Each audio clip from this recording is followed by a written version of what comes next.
welcome to Free Cheese, episode 300. I'm your Joe Dix, joined by Marc Augustiniak. What's up? Matt Zellner. Hello. The Free Cheese is a weekly video game podcast about video games brought to you once a week by thefreecheese.com. We got a big show today. We are inducting another video game into the Free Cheese Hall of Fame. And this time, you can look at us.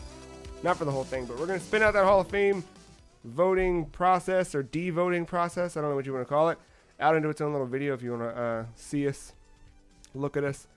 But before then, we'll talk about what we've been playing and some news that happened over the last week, because there was at least a little bit of it, I think. How are you two doing here on episode 300? Boom. Happy 300. Thank you. You look like someone just hit you in the stomach. I'm good. All right. Is that air horn? He had that look beforehand. You've got some weird secret. I don't have any secrets. Like you're going to make a Big Bang Theory thing appear or some shit. No, I did not watch the finale, sadly enough. Oh, are you okay? Oh, no. Feeling good, though. Yeah? Yeah. Why? Did watch the finale? Is that what's going on? Exactly. Oh, man. That was my remedy for life. Solves all problems. Yes. Watch the show die. Yeah, why are you feeling good? I mean, I guess just because of... Because the weather is nice outside. That is a part of it, Yeah. truthfully. But we're also just getting closer and closer to the big event. Yeah, our birthdays. Yes. Yeah. Are we going to that Halo thing? I don't know. All right. I don't know yet. Yeah, I don't know if I have I money. don't know, just E3 hype. It's getting... It is real as fuck, man. Like, it's all I can think about or drink. That's not true. I'm not quite there yet. We're not like in that No. week leading up, but it's definitely No, like... it's starting. I had the realization that it's like 3 Fridays away.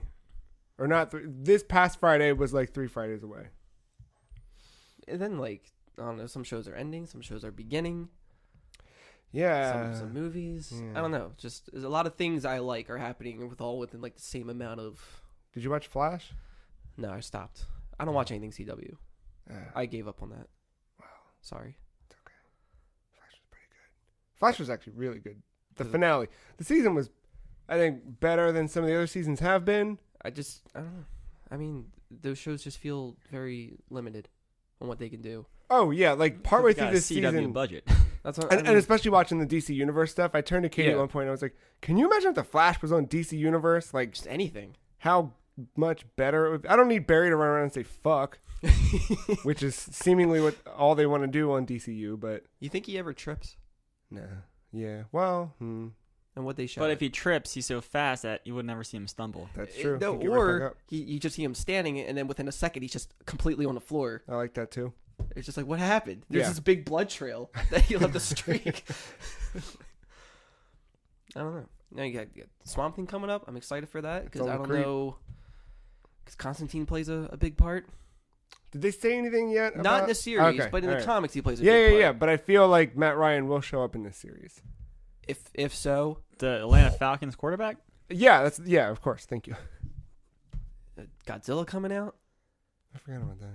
That is coming out. Every time I see that trailer. I try not to watch anything because I don't want to. Yeah. I mean, I know what's going to happen because thanks to movie industry telling me what's going to come after it. Yeah, you know. Yeah. But I still don't want to see any of like the fights or whatever. Jonathan Wick's out. Yeah. I started to see Detective Pikachu, and then also John Wick 3. And then they also confirmed the Matrix 4, in case you were interested. I wasn't. Just make Grant Morrison's Invisibles. That's what they ripped off anyway. So just do that. Did they? 2 and 3 weren't Yeah. great anyway. I never saw them. I saw the first one and I was like, "This is cool. I'm 8." It And definitely then- went in a unique direction. What was crazy about that was like 2 and 3 were both filmed in the same year. right, So they came out the same year. which is And weird. during all that training, Keanu Reeves actually hurt his back or like his neck or something. So a lot of the martial arts he was doing, he couldn't even fully do. So seeing a dude in a trench coat just stiff moving, like that was why. It's, Imagine how he would be now. I think he would Does that explain why Enter the Matrix then was broken? probably. And game? also the game. Yeah. and the MMO Because it's supposed to... so that game's supposed to bridge... 2 and 3. Yeah. I never played it. It ended up in my basement inside of a Blockbuster case for some reason, but I never rented it. And then they had the Path of Neo game that kind of bridged everything. Yeah. Little bits and pieces. I really liked Enter the Matrix as a kid. I remember like Very people broken. liked it. Very lot. broken. Maybe it was But I intentional. enjoyed it. It was a fun action game. Yeah, I never owned Which it. stay tuned. Fun action games. Oh boy. Oh boy. Yeah. I don't know. Good week. It felt like a good week. Like throughout the week, it felt like this is a good week. It was just mostly tame, but not like in a bad way. Yeah, I guess it just didn't feel generally shitty. Like, yeah, I get that. Like I changed my diet a little bit. Mm-hmm. I haven't had any, like sugars or cheese. Whoa! Why'd you get rid of cheese? Because I don't know. I just felt like too much of it is a bad thing. Yeah, too much of anything is. Yeah, that's true. Not Slim Jims. Never have enough Slim Jims. We go through this every time. There is a limit. No, it's not. It's called the fourth bite. I have not reached that limit. No, it's 1, 2. And Oh, I've what eaten the two of fuck those- did I do? Two basic boys God. back to back. Tabasco Slim Jims and a Dorito taco. That was good. You did that. I forgot. I did do that. Yeah, and like I started running again. Nice. First time wasn't great, but I felt Yeah. it. Yeah, because too much afterwards. running can kill you. Well, thankfully, I Boom. only do about like 35 minutes worth, Mm. and then call it a day.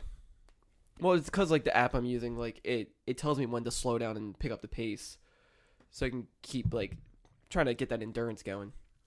You taking your Pokeball with you?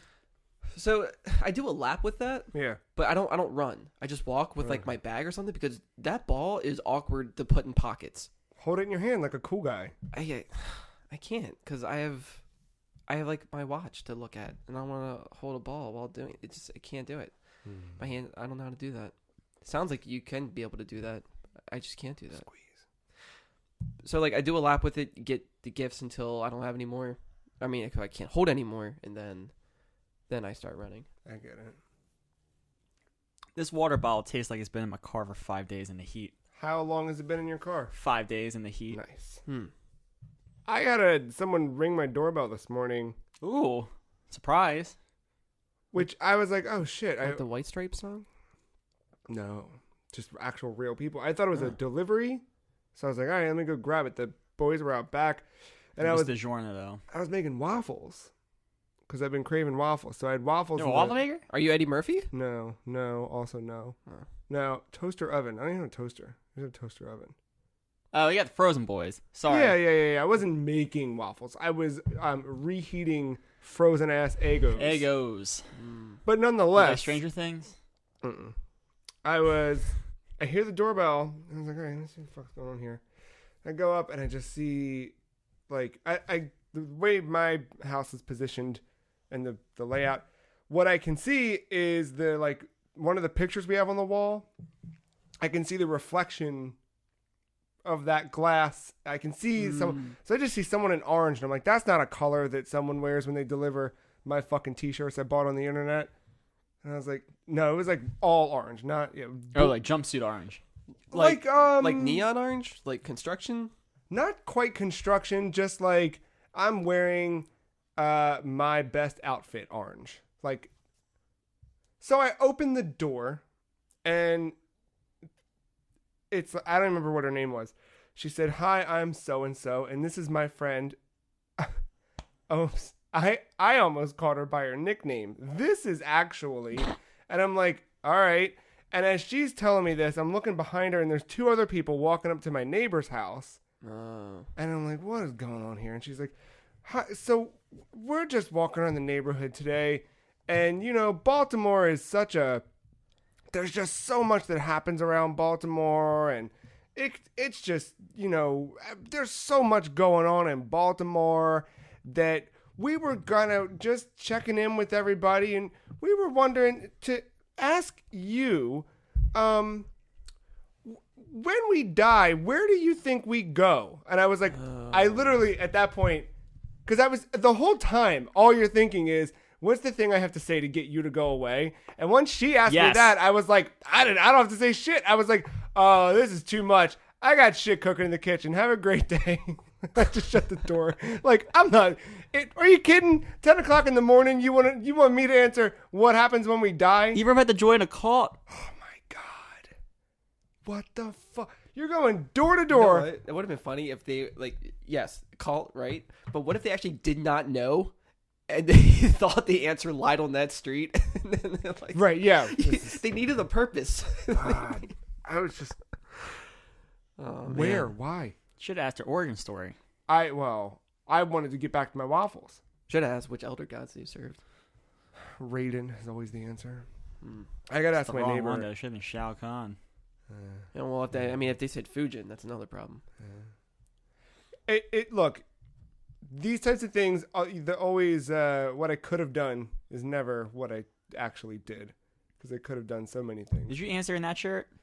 I did. Because they probably had questions for you. So yeah, she said, "Oh, I like your beard," which is always to me someone's just lying to try and. They just look at the first thing It's they just a notice. thing. Oh, what can I compliment? Oh, I like. Okay, thanks. I'm not Yeah, one great. for tattoos, but I like yours. Oh yeah, fuck off. Like, I hate all that shit.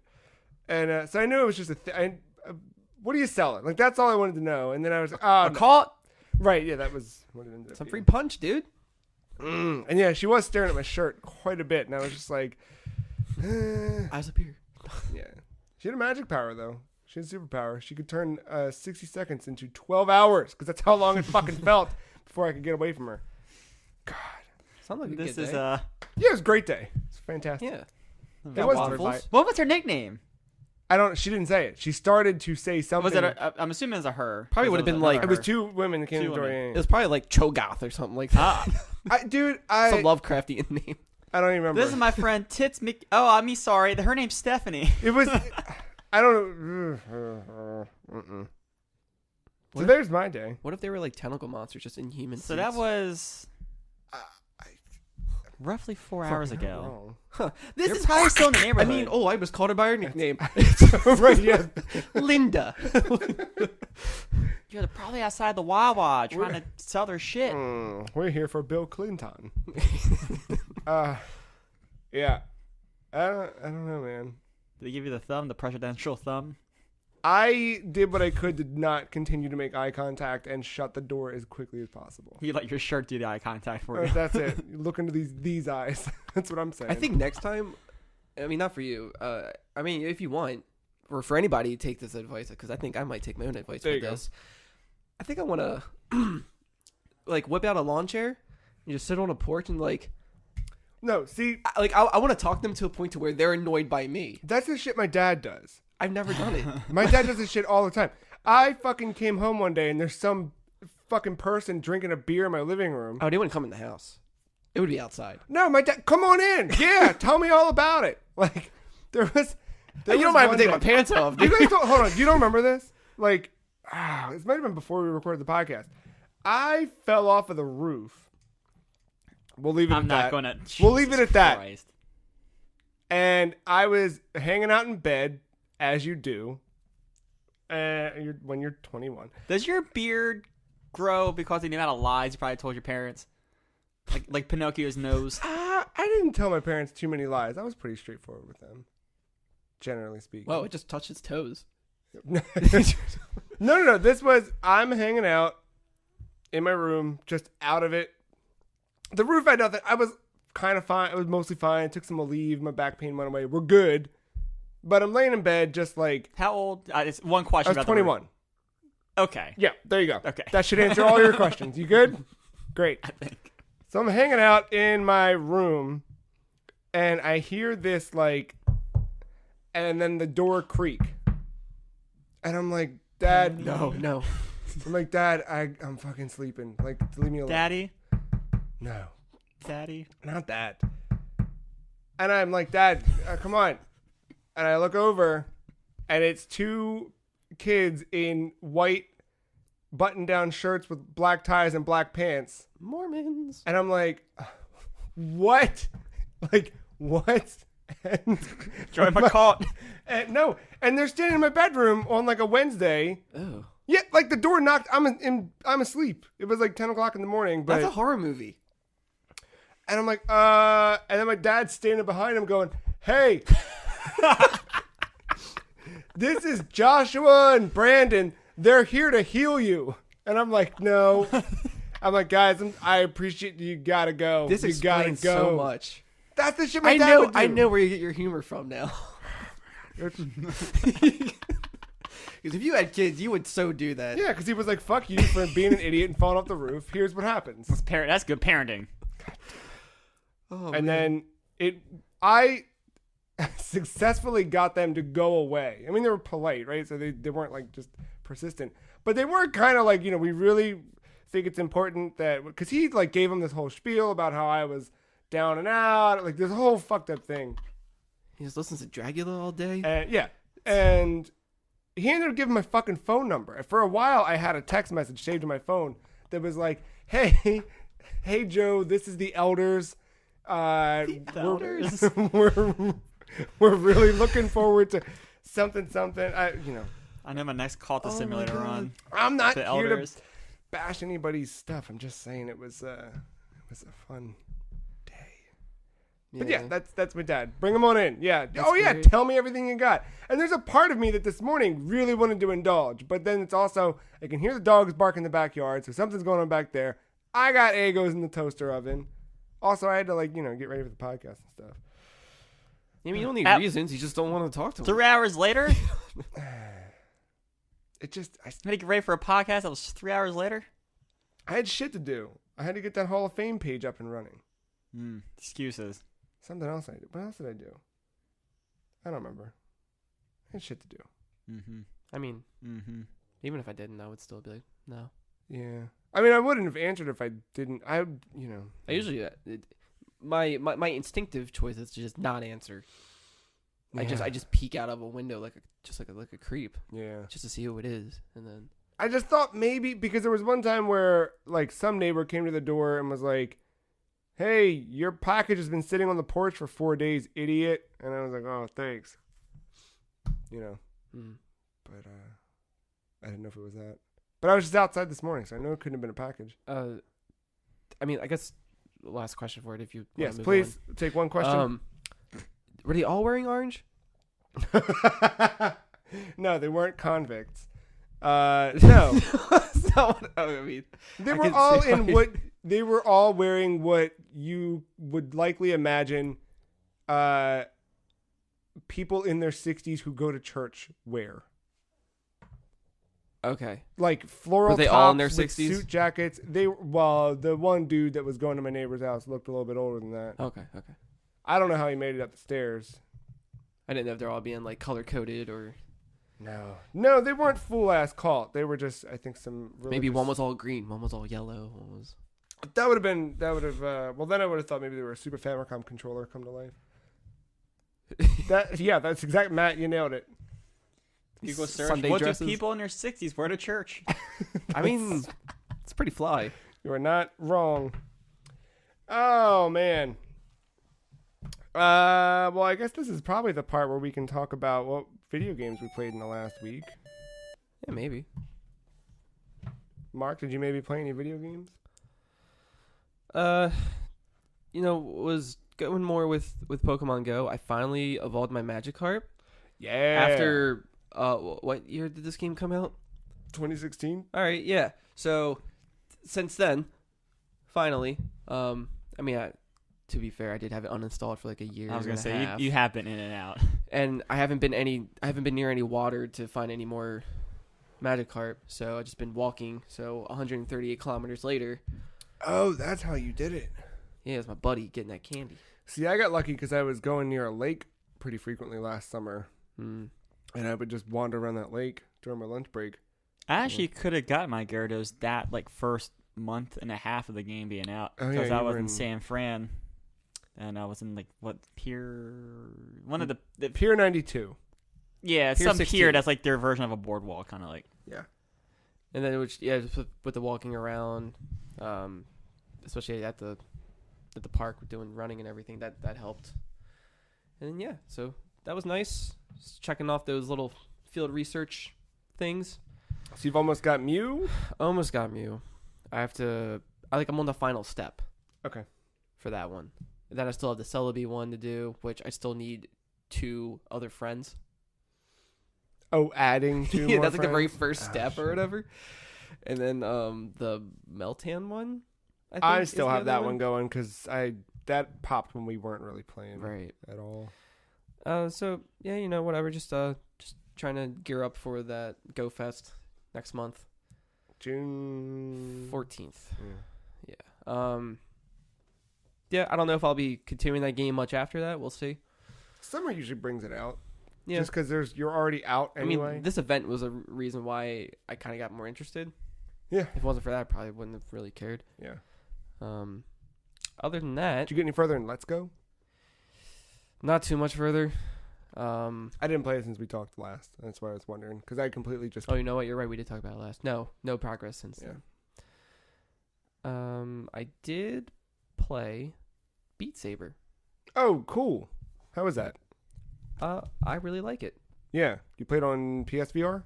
Yes. Nice. I was at a friend's house, and we were all just taking turns playing it. For a couple of us, it was our first time. The looking at the difficulties for each song, from afar, I felt a little nervous about it because you have easy, normal, hard, expert plus. Oh. And Double bass pedals is the difference. right. Yeah. You have to actually have move controllers on your feet too. You think to go to do normal, and it's actually a little too easy. Like, normal should have been in the center out of the 5 difficulties, but it's like the second one. So hard is actually, to me, normal. Like, hard is like the default. I wonder, well, VR is such an interesting thing, and you just described it, right? It's one of those things that you just got together with people at a party. And VR is one of those things where you always like to say, like, hey, Ma, try this out. Like, I wonder if that was their thinking. Maybe. Yeah. I guess they're just anticipating a lot of people who probably don't play VR. Think of it. I whatever. don't even want to know how many hours of Rock Band and Guitar Hero this table has logged between the 3 of us. Right. And that's the thing I was So going we to bring kinda up. It's get like, that I rhythm. have that experience, so I want to try harder. And then I was even trying mods with the songs where it's like you can make the song faster and or slower, or you can have it to where the arrows that show up on the blocks disappear. So you have to memorize how to cut the blocks. Jesus. Oh, wow. And I mean, I didn't mess with that part. Sounds like the equivalent of like a hyperspeed on the Guitar Hero. Kind of, yeah. They have all that You stuff. just don't have time to react. You have to like, Or you just can do it know. super slow if you want to learn how to play the song like correctly, because it's not just swiping the blocks in the direction that it tells you. It's also you have to move your body to avoid walls hitting you. It's not like the sabers can touch anything. I mean, correct color to get the points and combo going. But whenever the walls pop up, it's okay if your saber hits the walls. I thought that wasn't okay, so I would just like tuck my arms in whenever like 2 walls came up and I was in between them. But no, like I forget that VR games actually acknowledge you and not your peripherals. So it's like, yeah, you cannot hit that wall. So you have this. You can look down and see you have this whole floor mat space of what you can actually take steps to the left and right. And I keep forgetting to do that. So half the time I just lean to sides, and sometimes you actually have to take a good step. What are the good songs on the track I list? couldn't even tell you the names of the songs. A lot of them kind There's of nothing really recognizable, or not really. A lot of them feel original for the game. There's even a song just called Beat Saber. how much freeze pop is in the game? None. Ugh. Does it sound like the main menu of Rocket League? No. Oh wait, is Rocket League like very dubsteppy? Mhm. Yes. Okay, well maybe. All right. Because a lot of it has like that weird like. It sounds like dubstep, but it's not really dubstep. You know what I mean? It's not like wub wub sounds. Yeah. It's more like loud siren hits. I don't know how to describe it. You just have to listen to the song. But they did add like extra songs that are like actual licensed music. Like that's all in there too, but it's not a lot. Like the song choices, it's maybe like maybe about 20 to 25 songs and then you have extras, like that famous League of Legends song that's from like that K-pop like group where they use League of Legends characters in a music video. Sadly, I'm only familiar with the Dota song by Bass Hunter. Gotcha. Well, this one is a lot better and catchier. Wait, so Monster Cat put out a pack for this? That was about to add to it. All right. There is content where they added Monster Cat songs, Yep. So under that label. The last chunk of Rocket League music's been put together by Monster Cat. So okay. All right. So yeah. But yeah, I've been listening to a lot of it lately. It does have some like modern DDR vibes. Yeah. Where like this is probably music you would hear in DDR if it was made today. Just with minus the if that makes sense. Yeah, like all you need is just some. Guy. All you need, you just need some trip pants and maybe hang around the game and not really play it to get that full arcade experience. Gotta hold that back pole or that back post, whatever it's called. No, but it's definitely a game that like I'm surprised I haven't bought yet for myself. Because that's a game I can see myself wanting to practice more and more and get the hang of. I've seen people use that as a workout tool. Definitely, like before this, it was Dance Central. Yeah. And like I actually enjoyed that. Yeah. But then again, I've also seen people. I saw someone post the other day like, "You think arms would be good for a workout?" No.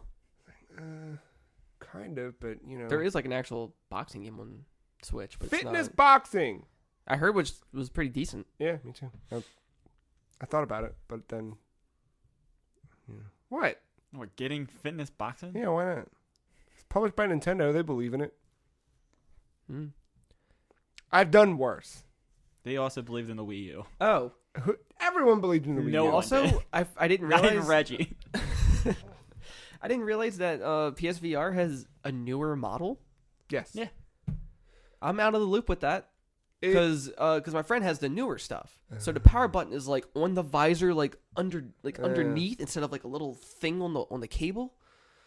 Yeah, they changed something else too. Even the Move controllers are newer. Like they have the buttons on the sides now. I think. Huh. I don't think they had that before. I wouldn't know. I never the owned options a Move button. controller. I don't know. Maybe it has. I can't remember. Hold, please. The little coprocessor, or it was supposed to be less wires or something like that. Start and select. Oh, okay. So you do have it. Is that the PS3 one? Yeah. Can I see it real quick? Yeah. You want to take it out of the thing? No, you don't have to take it out. I kind of want to. Okay, well, go ahead. Take it out. Thanks. Whip it out, boy. Check me out. How do you fucking take it out? Well, you might. All right, there you go. All right, not a gun anymore. Dude, this feels cool. Move controllers are dope. The middle button, No, right? Is that once again? No one said that either. Is the middle button just like a smooth plastic? Yeah. Now it's more like rubbery. The side buttons here, it's more like that texture. It's just an actual like, kind of like the rest of the controller. It's more of like a. They copied the Wii. Yeah, not like a matte finish, but it's similar to like how the trigger feels and everything. Man, what a dope controller. But they made them a little more sleeker. I can't tell honestly, but you can just tell it's newer. And like the X button has like a weird nipple on it. That's what Wii Music needed. A Move controller. I'm gonna get Dreams. You know. That's my next thing, but I'm waiting for it to like officially come out. I think. I don't know. Fuck that. Look, I'm saying. I'm not sure if I want to do the early thing yet. I'm back and forth with it. But here's the thing: if you buy it now, you get it. It doesn't support VR yet, right? No, not yet. But if you buy it now, you don't have to spend $60 on it when it comes out. You already have it for $30. Right, 30 for the early access. We should do something with these controllers. We did. It was called Umbrella Chronicles. I know. We should do something else. Sorry. We played Umbrella Chronicles. We should do something else. Time Crisis. Did they put that on PSN? I don't know. All right, I would play that in a heartbeat. Yeah. I love Time Crisis. Yeah, Beat Saber, really good. I really enjoy it. I think it's a good game for anybody to get into if they don't even have a rhythm game background and they're not they don't have motion sickness easy with VR. That's a game I would recommend.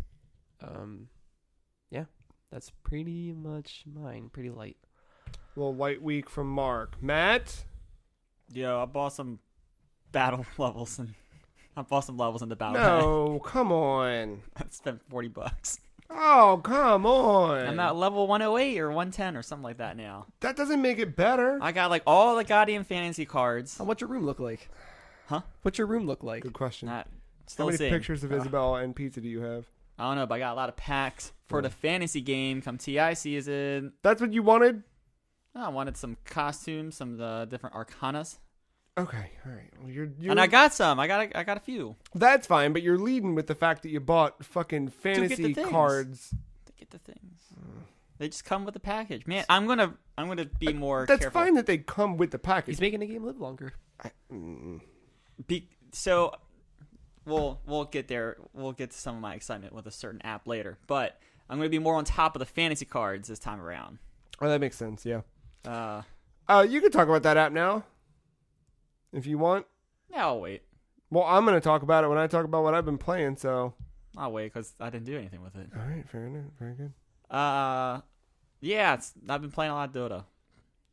Just trying to get through the jungle, and I've made one step in about 10 games because I keep losing. How's Battle Pass shaping up for you? I like it.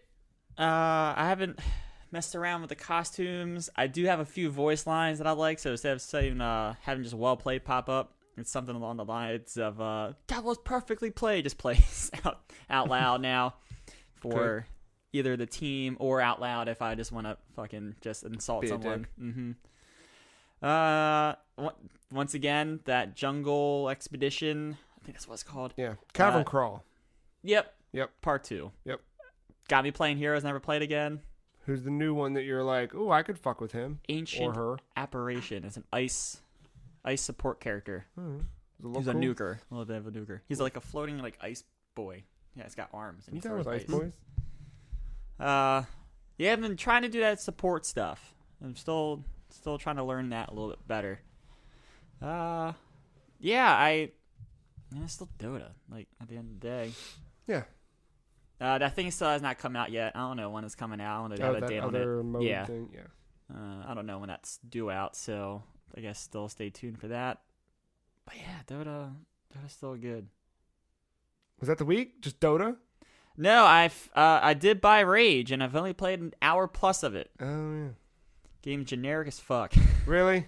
Yeah, like think of an Ubisoft game on an id Tech engine, open world. Just play the first one again to feel better about that one. Yeah, I'm actually intrigued to play this one, but like I was thinking about it, like that's okay. Like not everything needs to be perfect. This 10 out of 10 game. No, there's something to like a middle of the road thing, but it sucks because of. I think what's disappointing is just that because I've been hearing that same sentiment from other people playing it, and now you and. Just what got us, what sold, the reason you bought that game was everything we saw last year.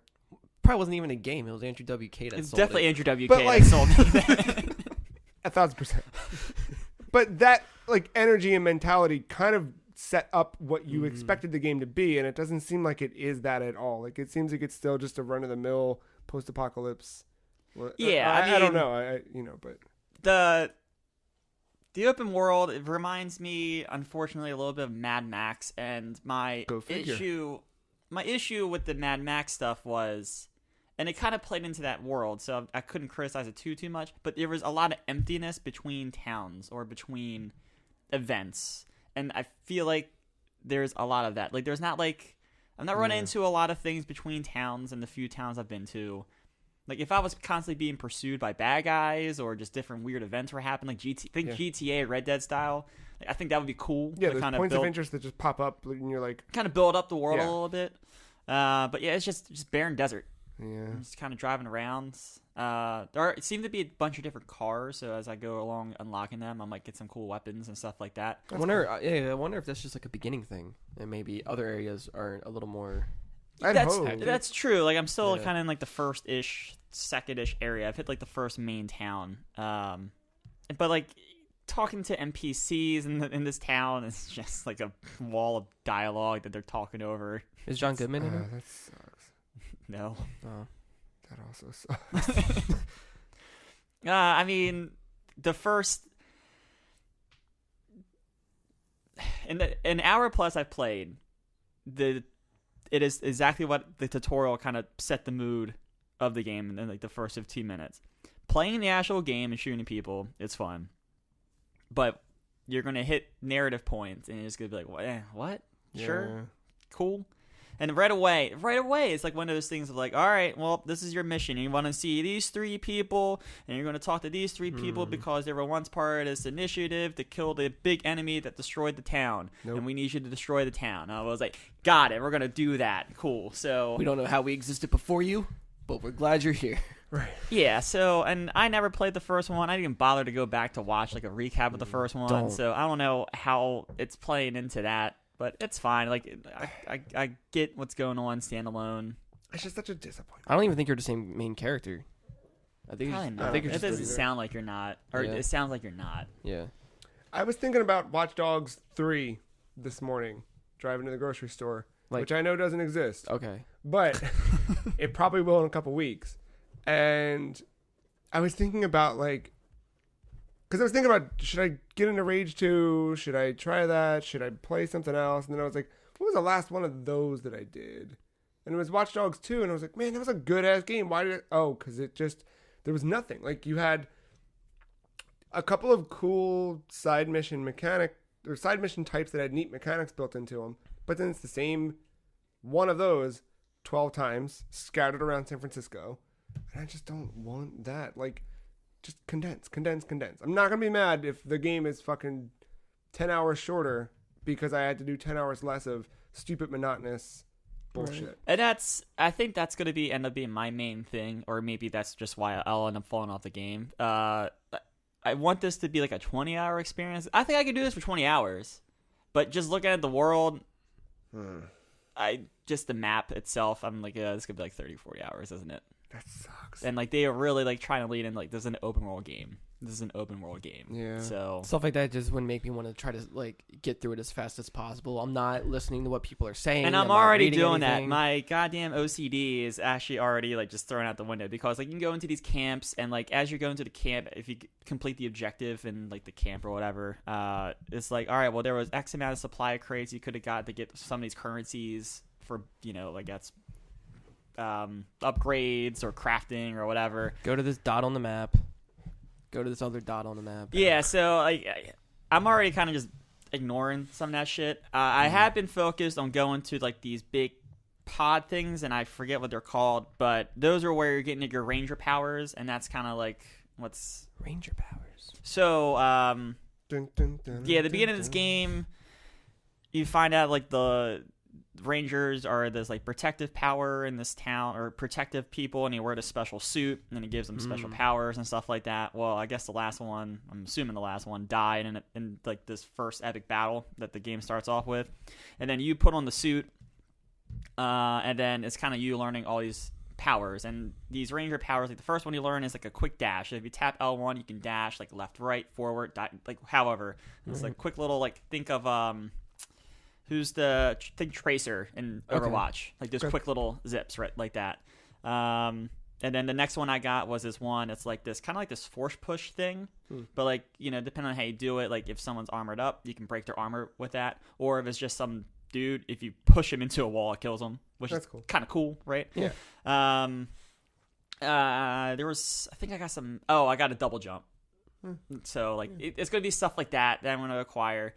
But like once driving around to the camps, it's because that's the generic.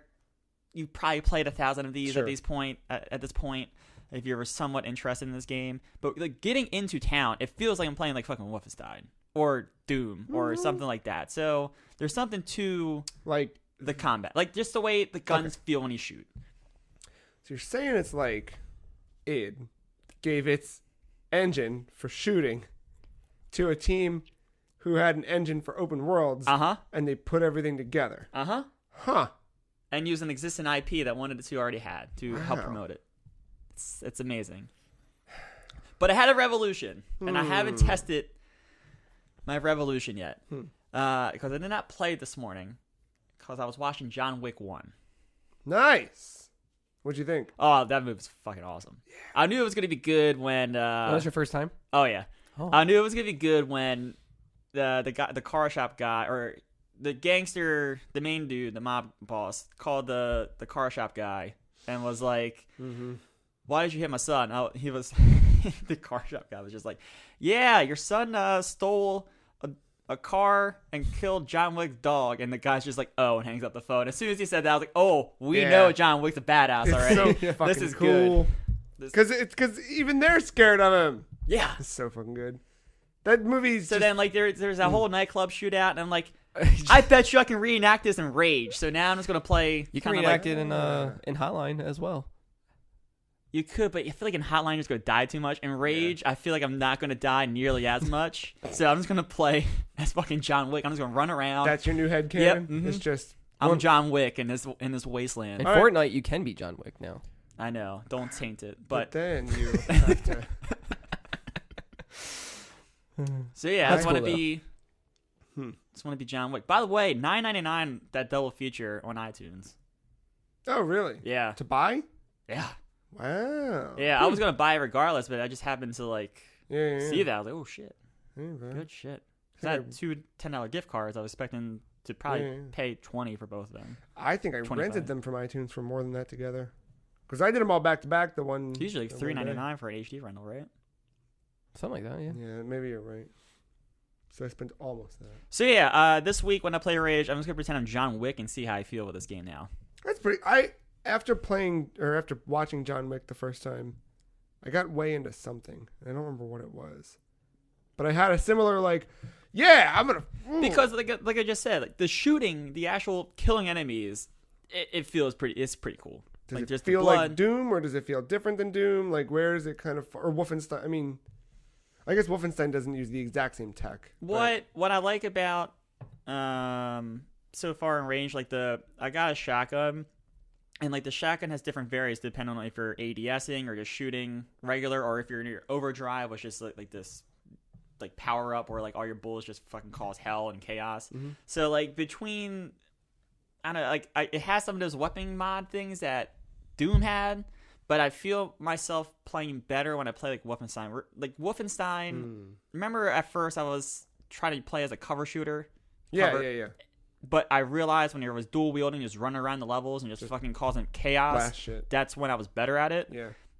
I think I'm starting to like get into that mindset. Like I was trying to do this as cover base, but it's not as fun and I'm not as effective. But me just running around using that dash ability, just shooting barrels, causing explosions, causing mayhem in the camp is pretty awesome. My big thing with this one is I kind of thought it would be Sunset Overdrive levels of like self-awareness and like that kind of like you fucking kill something and you hear like a burn. Like they kind of gave me that impression with the Andrew W.K. E3 presentation of 2018, and it doesn't seem like it's that like.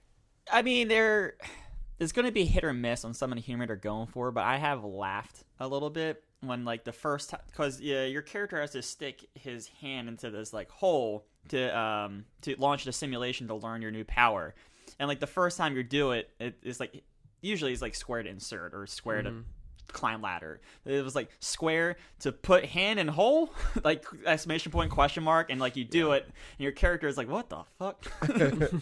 So like it leans into that rage attitude that they've been kind of showing off a little bit, but I don't know. I just feel like it might overstay its welcome a little bit because the narrative's not that great so far. I mean, I could be very wrong. I'm gonna try it. I have some hope because it might be a little bit repetitive, but I feel like there's going to be different enemy types. I already ran into 3 different enemy types. And there was this cool one. There was a mission where I had to go into the sewers. And there was these mutant things that were like jumping off of walls. They were like human form, but they were like jumping off of walls and shit. And they had like blades like trying to stab you. Mm-hmm. It was kind of cool. Did they have shells on their back? No. No shells. And there was a lot of them, not 4. And a rat. Well, never mind. They were cool. They were fast. They were coming in packs. Kind of like Thrall and Destiny a little bit, but like they had a little bit more like health, a little bit more buffness to them. But yeah, it is what it is, but I'm not mad about it either. Yeah, like for me, it's still on my radar. Yeah. I just don't know when I'll get to it. This year. I will probably say for both of you, it will not be a $60 game, but I think when it eventually falls to $40 at some point, if it's the first time it's Black Friday, I doubt it would be, but it might be worth it then. Hopefully it comes a Game Pass. No. And it's just one of those things where, just play it the way you want to play it. There's a side mission. Yeah. Don't waste your time on it Yeah. because I'm not going to do it. And I've already committed to that, and that's early for me. Oh wow, that's bad. It's bad in that sense, but like It's I bad said, I'm for having you to do fun. that, though. I'm having fun shooting shit. All right, that's fair. Which, I mean, when it comes down to it, that's all that really. I mean, and you're going to be doing a lot of that. So, Did you get any other non-Rage 2, non-Dota 2, anything with a single number to the back of them? single numbers to the back. What? Dota 2, Rage 2. That's what I got down on the list for you here. I mean, no, not really. I was gonna tack on just real quick. I started playing the Pokemon trading card game. It's Nice. like Magic. Yeah. But I'm a little peeved at it because it's making me redo the tutorial since I logged in. Ugh. Sorry. So talk to me maybe next week. Yeah, they don't have the best. Yeah, but the cool thing is It was once fine the you- first time, but it's like, why do I Yeah. gotta do a second time? Come on. once you get through that part, like being signed in there and then signed in on your computer, if you download it there, it's the same progression, which is cool. Same decks, same everything. I was about to say, I could do something with the computer, but it makes no sense. It's a 'Cause you have fucking the native app. app. Yeah. Well, speaking of something with a computer, I played more Magic: The Gathering Arena, but there's a new development here, which we'll talk. We're gonna pluck a news story. Ready? We'll do a little pluck. So I'll pluck a little news Pluck one story. of those lies for your The beer. news. We're gonna pull it right here.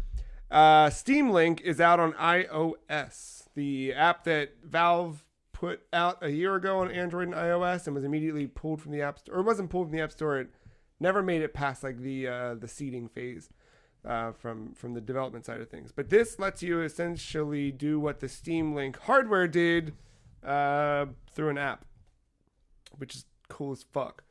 On mobile devices and Apple TV. Yes, and Apple TV. So you can pair a Steam controller or one of the made for iPhone or made for iOS MFI certified controllers. Or you can use touchscreen controls, which, depending on the game, might work, might not work. So besides like dicking around and seeing like, does this thing work? Does this thing work? I spent a good chunk playing Magic, and it's so slick. Like just being able to like feel like I'm natively playing that game. Sorry. On my iPad. Oh my god. It's really cool. That app is really, really well done. I'm like so impressed with no latency. Like it feels like I'm just playing the game on my iPad when in fact I'm streaming it from a different computer. And then you dicked around with it. You want to tell the folks that one? Yeah, so This is important because it said like in the thing, you must be on a local network. Both devices, the iOS device and your computer, must be on a 5 gigahertz Wi-Fi network. Like it was very specific rulings. So I was at a bar, and I paired it up the prior night, and I was waiting for Victoria to come join me. So while I was sitting there waiting, having a drink, and I was like, you know what, fuck it, let's see, right? So I booted up Steam Link, and it fucking worked. It worked. So weird. And I sent the video, like, even showing you, like, by the time of me pressing... So I was just driving a car around in Rocket League in practice. And I sent a video to you all just saying, like, dude, this is me hitting the button and, like, it instantly happening. Yeah. I did not really feel the lag. It looked like I was playing terrible, but that was because of the fucking touch. The touch controls. Yeah, I could not go left or right with, like, any precision. But, yeah. dude, like, I was able to do the jumps, the flips. Yeah. I was zooming. I'm impressed. I took it a step further. Not further. You took it the further step. But I also, before you, I mean, you guys saw when you got here, but I took my controller down, paired to Bluetooth to the PC, brought it down to a different level in the house, and was playing from my office down to my dining room on my iPad. Which is like, fuck, that's all I've ever wanted. I'm just curious. I kind of do it right now. To your home? LTE. PC? I turned off Wi-Fi, by the way.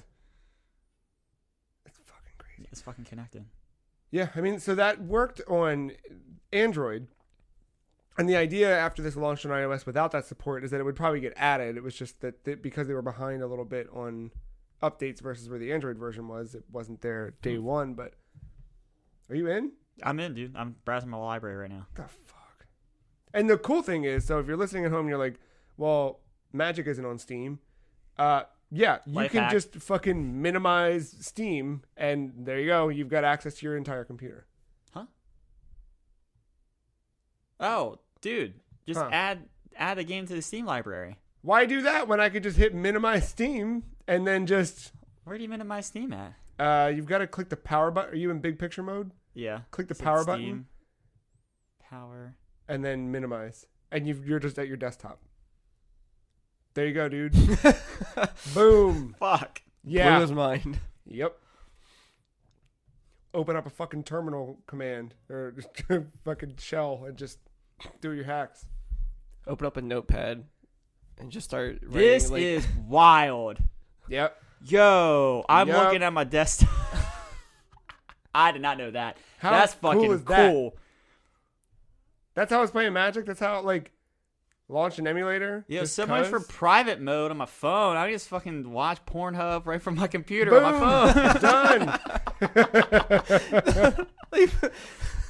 He just solved And I'll make hears sure- noises out of your bedroom. Like, I was what gonna is say, I'll going make sure I leave my monitor on, so that way you can hear all the good stuff when I jack up the volume. Holy shit!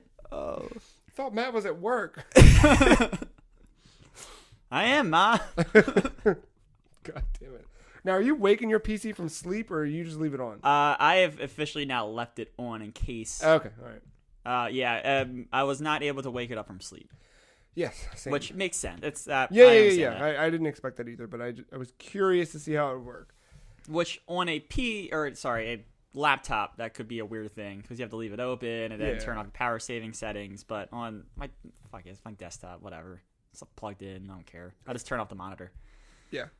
No, man, super impressed with that. But speaking of Magic specifically, just to give you a little update. Look at update my drivers from here. Holy shit! Boom. Things have changed, guys. The game has changed. Tron Legacy style. Oh, you know what? This is a way that you could play the Pokemon trading card game on your phone because you can install it there and then play through your phone. I was playing Magic on my phone. I played it on my iPad. It's fucking so cool. So I finished, I think last week I had finished that whole tutorial level cap and got all the decks they give you, but I hadn't toyed around with much of them. So I played around with this black-green deck they give you and just really, really, really, really good. My friends were playing IRL Magic. Yeah.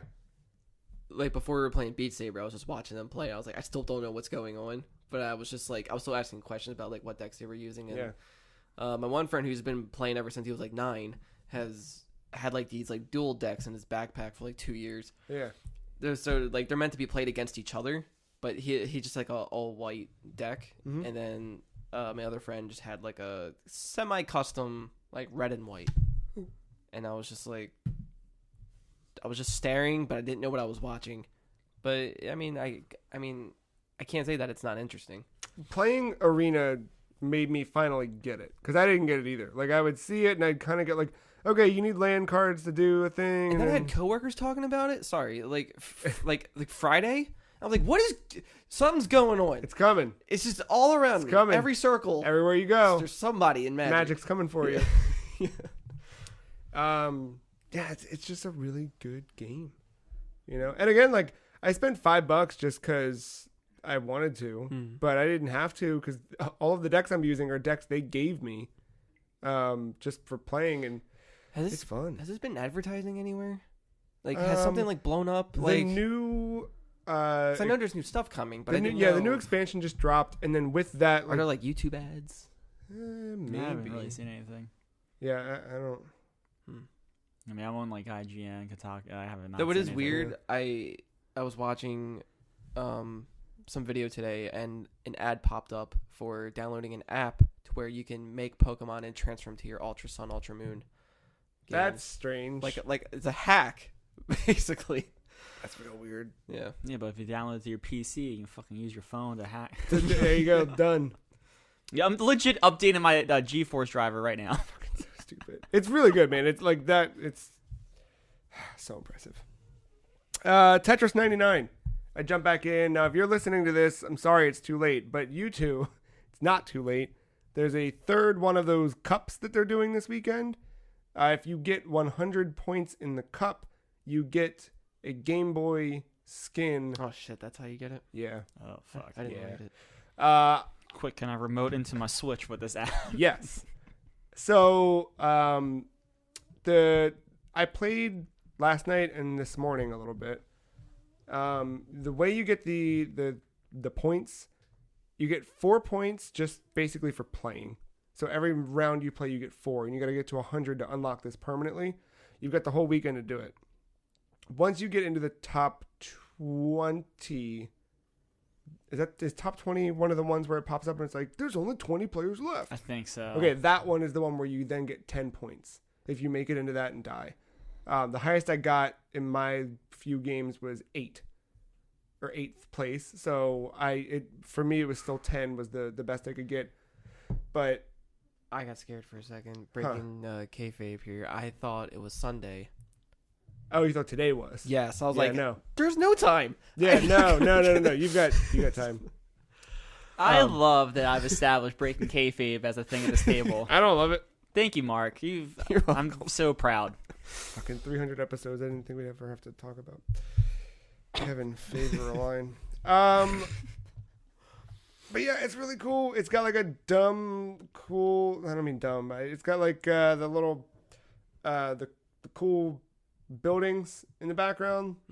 But it's like an Art Deco painting, and then over top of it, like where you actually play, is a Game Boy overlay with the Game Boy thing. It's got the Game Boy music. Oh, it does music and sounds. The one thing it doesn't have is when you. I really wish it had the intermediate. You remember when you would enter your name? Or like that post-game, like... Not Wait, that's not it. That's something else. Oh, the track for that's not there. Yeah, but like during the actual thing, it's the Game Boy sound effects. It's all everything. Everything is Game Boy. Fuck. See, really this good. is a game I forget I have on my Switch, and Same. I should be utilizing Yeah, more. I forget about it too because I'll be playing a lot more. Um, Is this something you could possibly buy? No. Ugh. Yep. You gotta play. But to I just earn. want to play against AI, though. It honestly, like, I got to... I'm in like the 60-ish point range, and I've really only... How many games have you played since that event? 500. No. I would say maybe like 10 games. Because it doesn't log anything before the event, obviously. Right. So I'm trying to think of average. How many games would you need to play? I would say you probably have to play like 30 games, close to that, but some of them go by so quickly. I can make a day out of that. You know, or worst case scenario, you'd have to play 25 games.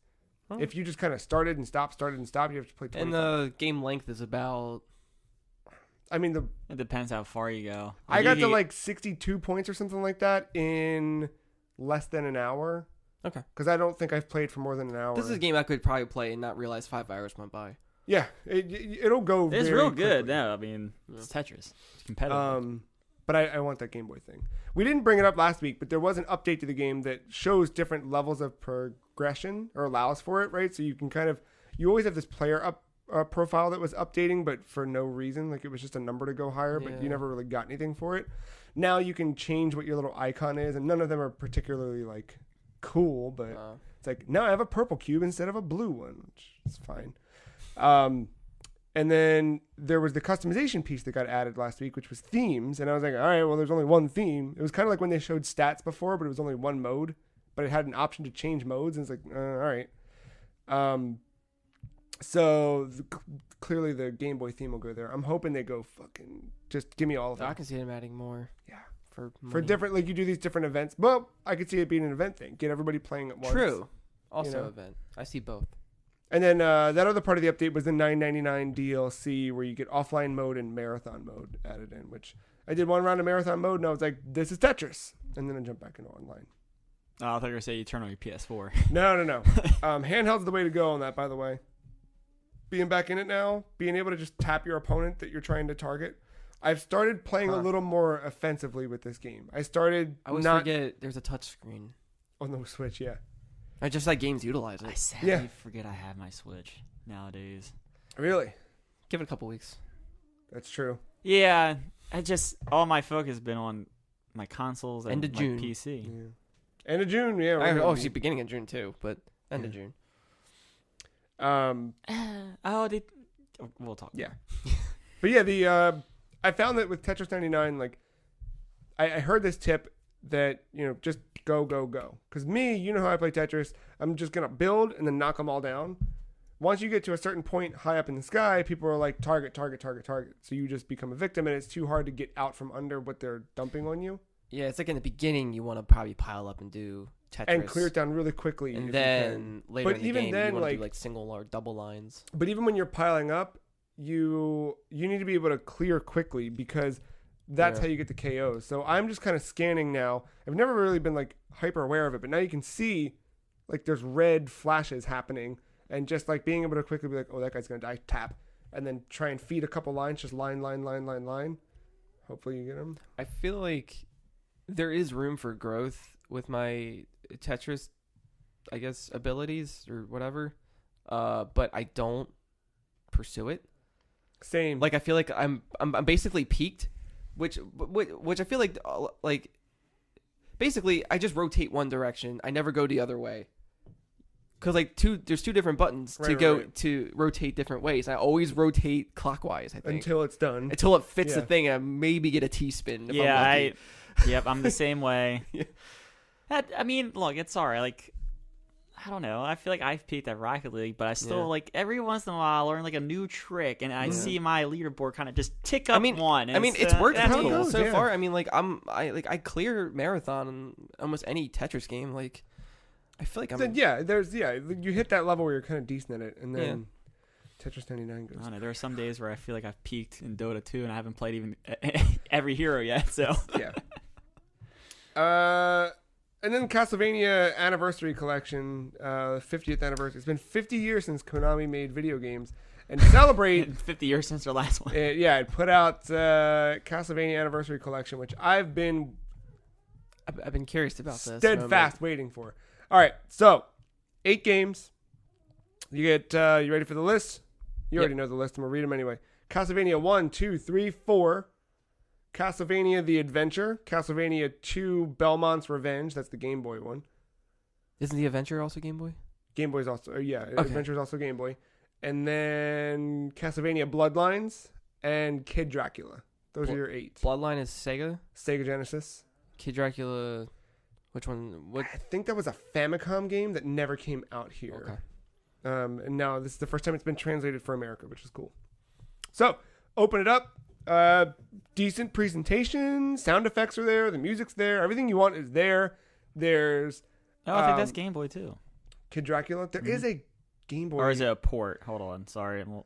I think we got a Kid Dracula port to Game Boy, but the original was Famicom. I might be wrong. What's the first song that played? Oh, it is simultaneously a remake and a sequel to the 1990 Famicom game. I don't remember. I want to say it was Vampire Killer. Like, But just get to the menu and like a. but they change. Like Oh, okay. it kind of plays through randomly. So I've heard that's Bloody cool. Tears in the menu. I've heard all your favorites are there.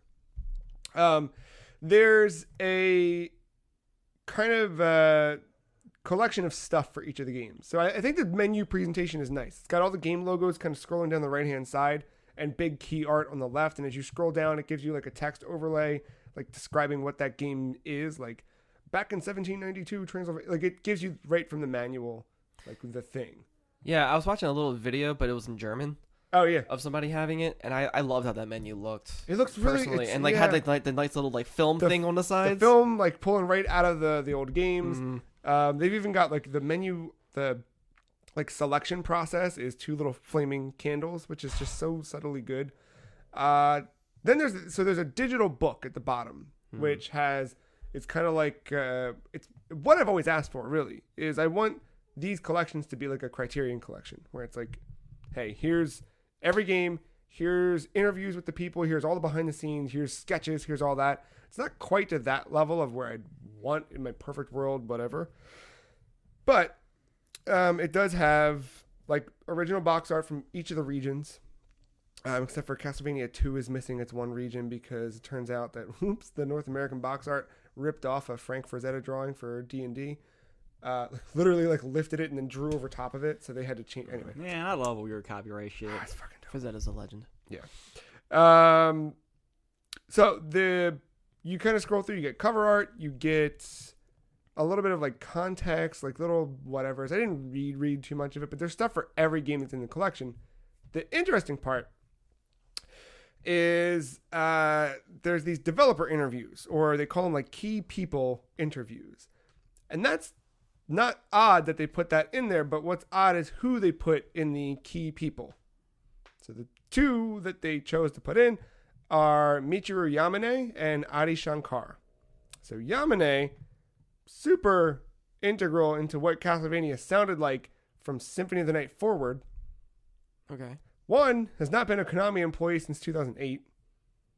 Two, is currently working on or has already completed work on Iga's new game. Like, she did the music for Bloodstained. Okay. And then to go back to... Three, the only game on this collection with her music is Castlevania Bloodlines. I wonder if it was just like people maybe who declined, people who accepted. It could have been. And then Adi Shankar is the dude who brought the franchise to the screen with the Netflix adaptation of Castlevania 3. He's the producer on that, the Netflix anime. Huh. But that's it. They don't mention anybody else who worked on these fucking games. They don't go into any of it. Yeah, it's weird. It's like they have the games for the past, but then they kind of want to focus on the future present. of it. And yeah. Which, you know, if... Not what I would do with a collection, like an anniversary collection, but No. I don't know. I mean, Sonic did that too with their Mega collection. Yeah. They had previews for games that weren't out yet. It was like a weird thing to like highlight those two and not like try and find some of the old. Yeah. And like you said, maybe those people, they reached out and maybe they declined. It just seems like, you know, Konami has a history of like burying its people who worked on these games. We talked about it recently. Last week? Like it was the first game. Had like made up names in the right. credits. Yeah. You know, I just beat it last night. It's like fucking, yeah. Vlad, whatever. It's all fake. Yeah. It's all bullshit.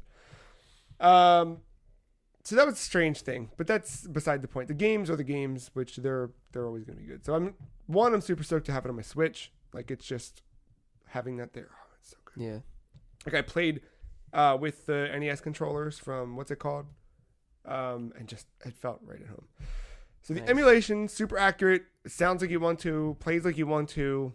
There's a couple spots where it froze. Like, just middle of playing, just, which kind of felt oddly accurate to the NES. But the cartridge moved just a little tiny bit. I was like, did you take the Switch out and blow in it? But yeah, and then, took my Joy-Con, blew on it, threw it at the wall. And then, But that didn't mean that I, didn't not have to. I had to load a save state. Thankfully, like, I was giving myself the way I try to approach, especially that game in particular, when I revisit it, I try to approach that from, I give myself a save state wherever the game would respawn you if you would die. Like, I'm not doing it every step of the way. I'm just sort of doing that. And so I had that. There was also a point in the second level, or third, where I started to hear a random beeping. It happened at random times. It wasn't persistent nor consistent. I could kind of correlate it to the Hunchback jumping around, the little like red, like the little like Christina Aguilera pink monster. But it wasn't necessarily always, you know what I'm talking about. And then there were several times during the final fight against Dracula's transformation where like full ass like sprites splintered and were stretched across the screen and just and I had to reload save state like multiple times. Weird. It was very, very strange. And that's on the Switch version. So I don't know. I had seen somewhere during the week that people were saying the Xbox One version had some audio issues that were being resolved, or hoping to be resolved. But, this is a collection put out by M2. Their logo is, like, proudly displayed right at the beginning of the game. Konami was not shy about putting them out there. So, I don't know. But it's... I'm sure they'll listen to, So, yeah, I mean, to pluck another news story, pre-release, like a day or two before, we found out that this collection is going to get updated to also include all of the Japanese versions of these games. That's pretty cool. In a future update for free, which I would fucking pay for. I don't care. I just think it's cool. Maybe with that they'll squash any bugs along the way. Yeah, I mean, M2 does really, really good work, so it was strange to have any kind of errors, but it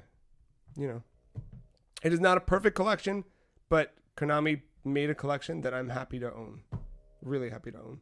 Yeah. So I started Simon's Quest after I beat Castlevania. I am almost there through the first chunk. What are you pointing at? Point to the corner. Corner. Yeah, crouch at it. It's a good game, man. Mm-hmm. You got to play it. It's a good one. Mm-hmm. So yeah. Is it the exact English from like the Oh, original? yeah. Not like the updated or whatever. No, Like, wasn't there like a bad translations, right? Or like not really bad, but cryptic. For a really long time, the understanding that we always had here, and when I say we, I don't mean literally me, because I wasn't fine or hardcore tuned into this game until I was much older. But I think the understanding back in the day that people kind of resigned to is that this game was a poor translation from Japan. Okay. Since then, people have gone into the Japanese game just to see, and no. Okay. It's the Japanese game intentionally lied to you and tried to lead you astray, because the idea canonically, and I believe I was reading an interview last week with the guy who originally worked on Castlevania, the director or producer. The idea is that the world could not be good where Dracula lives, right? If Dracula's out and about fucking around, he's gonna spread evil to other people. So there are people in this town who are deliberately trying to throw you off the course of Dracula because they don't want you to get there. So while we thought it was something like just a dumbass thing or someone just fucking... I guess we assumed townsfolk to help you. When we shouldn't even assume that, and that was a canon thing where they wanted townsfolk to lie to you. And like so much, like when you first start, the second person you run into, if you're kind of naturally playing along, is like, there's someone here who's going to try and sell you some shit that's not good. And you're like, I don't know who that is. But like, he said something about a wandering merchant who lies to you or something. So you kind of told right up front, this game lies to you. There's people around here that lie. Kind of reminds me of Red from Animal Crossing. With all the fake art it's counterfeit stuff. It's that kind of thing, way earlier. Simon's Quest is a hell of a game. Mm-hmm. I tell you, play with a guide, you'll be all right.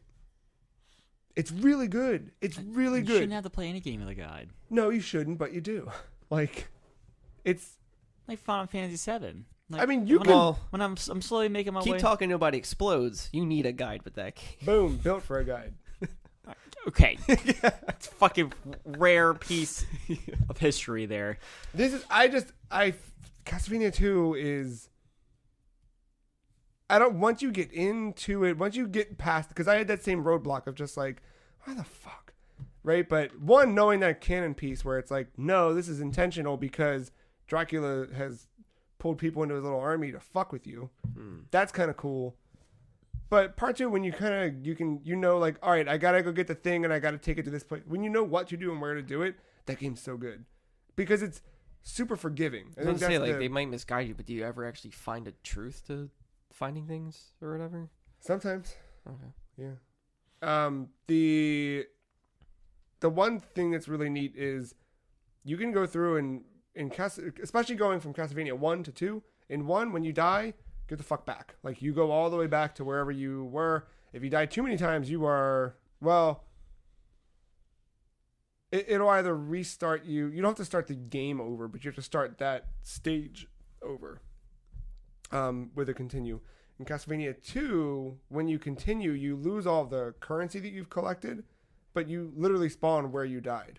So it's very fair in that way where you just kind of pick up where you were left off and move forward. Cool. It's real good. So expect much more Castlevania in the coming weeks because that's all I'm going to be playing. And that's it. I think that's it. So we'll get ready and go into news after a short break. And then we'll come back after that. And we'll bring a new game into the Hall of Fame. We'll be right back.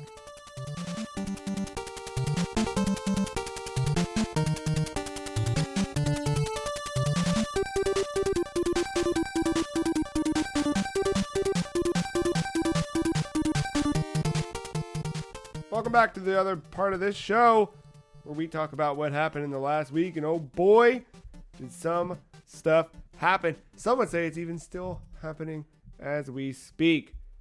Start off the week, Frank Cifaldi of the Video Game History Foundation took a trip up to Game Informer and is working to archive everything Game Informer has. I remember this was one of the first things that the Video Game History Foundation did upon its inception, after it kind of went public and was live on Patreon.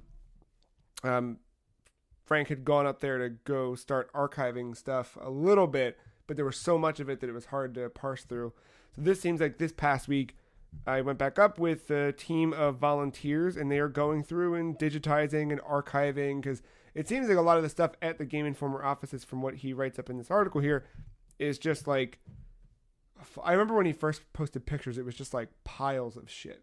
Like, how do you start to even sort that? So they're not only digitizing, but they're also sorting and organizing all of this stuff, which is fucking cool. So there's a couple cool pieces that came out of it. Usually the way this stuff works is they will do what they're doing and then post about it on the website. You can kind of see what they come up with. So I'm looking now. You can find the prototype version of Borderlands before it changed. Yeah, I mean, that's probably... I also didn't realize, like, were they independent before they were, like, GameStop's main magazine? That sounds right. Because I don't think I've ever really... Maybe I've heard of them and just never really looked at a magazine until they brought it to my attention, like early G4 days. Game Informer? Yeah. Yeah. So that's cool. You can check that stuff out over at what is the website? Gamehistory.org. Or over on Game Informer. The Last of Us 2 might be done pretty soon. Co-director of the game says The Last of Us 2 is in its final stages of development. Comes from Anthony Newman. So yeah. What do you think? I still think we're a while out. Like, Yeah. not this year. A while. I bet March. That seems right. Yeah. I mean, the other one came out around E3. Yeah, it was like June. Yeah, we'll see. Yeah. Hey, Matt. What is Dota I Underlords? don't know. I don't know, but I'm kind of excited. I bet you it's a mobile game. You think it's auto chess? That'd be something, wouldn't it? What is it called? Dota Underlords. Underlords. Yeah. I say it's a mobile game. Or maybe this is what they're calling fixed artifact. Maybe the name artifact is tainted so badly that... No, I don't think it's that. I bet you it is Dota Mobile. They gotta make it play in China, right? It could. I mean, they could do like a 3v3, smaller maps. It could be a thing. Bring on Switch. I could play Dota on Switch. The dream. Honestly, if I didn't have to sit... Well, I mean, fuck, now I don't have to sit at a computer anymore. You should for know. Dota. I know. I would not play that remotely with touch controls. He's digging for battle pass DJ points like you Earl. can We're back. in Dota 2. Earl, where you The going, battle bud? pass. Oh, sorry. Didn't mean to embarrass you. He said that, Dota Underlord is coming out in China. He wants to go there and see it firsthand.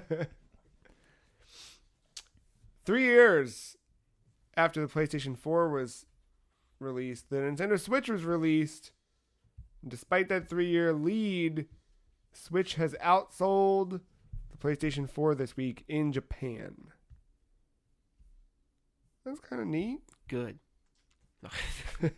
That's... I think it just says about the culture there. That everyone's on the move. They play on trains. Yeah, I mean, PSP was still alive until like 2012.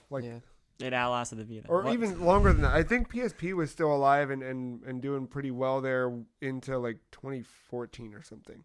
There was a point in which you started to see all those weird JRPGs and stuff make their way to Vita, but like for a while it was stuff that was like, you'd ask, why is this coming? Why are there still PSP releases? And it's like, oh, because Japan. Japan. The new version of Pokemon Rumble. I was going to add one thing on that Switch. Yeah. I think the Mini might be geared towards Japan audiences. I could see that. The old train game. Pokemon Rumble Rush is it out now? Or coming out? I'd not check. I've been playing the trading card game.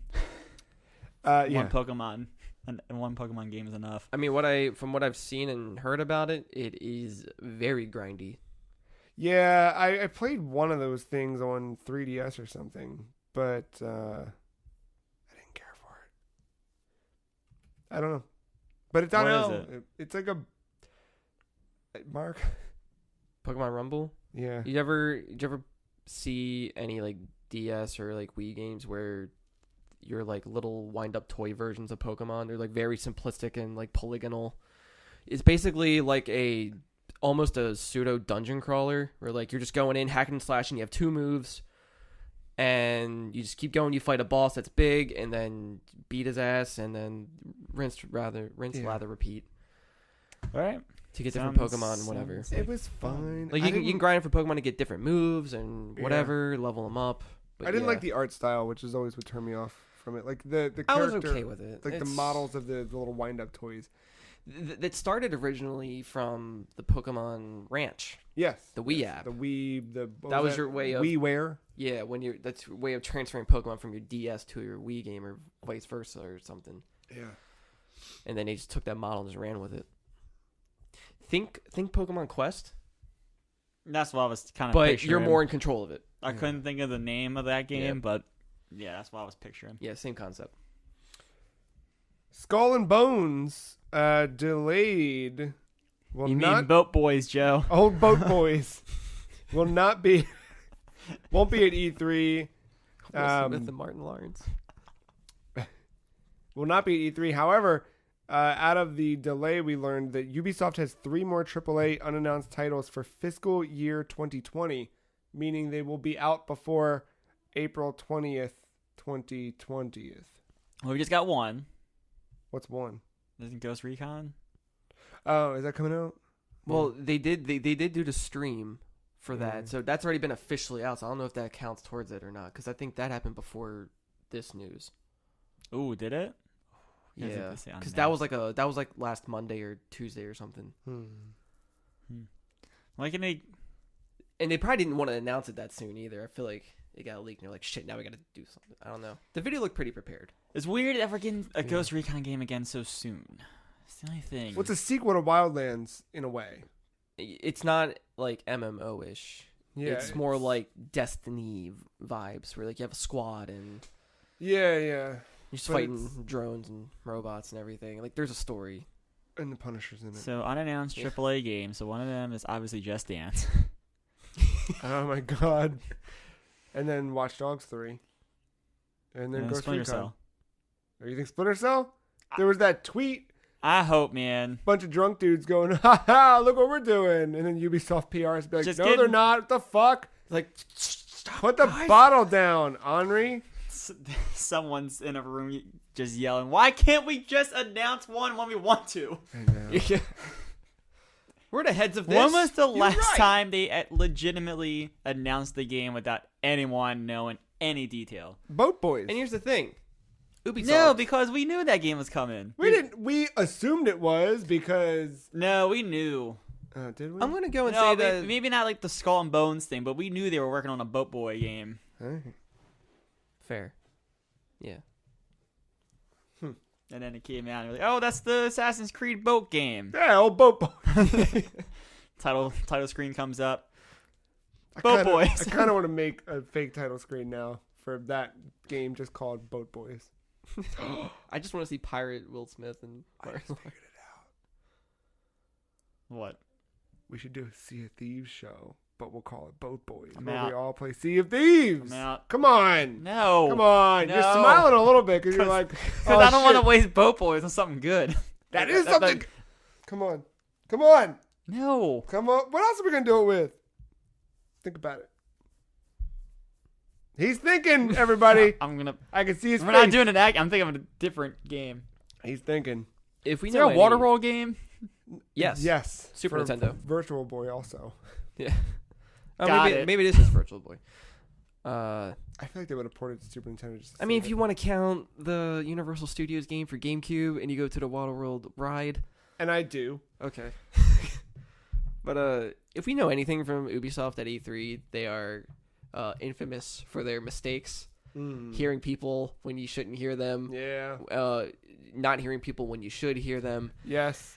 I'm going to say Splinter Cell is real. I agree. I think that is a real game. I don't know if it'll be out this year or not, but I mean, they did that, the thing where they put, what's his name? Mr. Cell. They put him in. Sam Fisher? Yeah, they put him in Wildlands, right? Was it Wildlands? Yes. Or one of those? Yeah. They had like a whole Sam Fisher side mission thing. Yeah. With the original voice actor. Should I play Wildlands? I feel like I'm...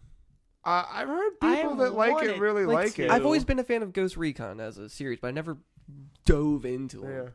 Yeah. Try it.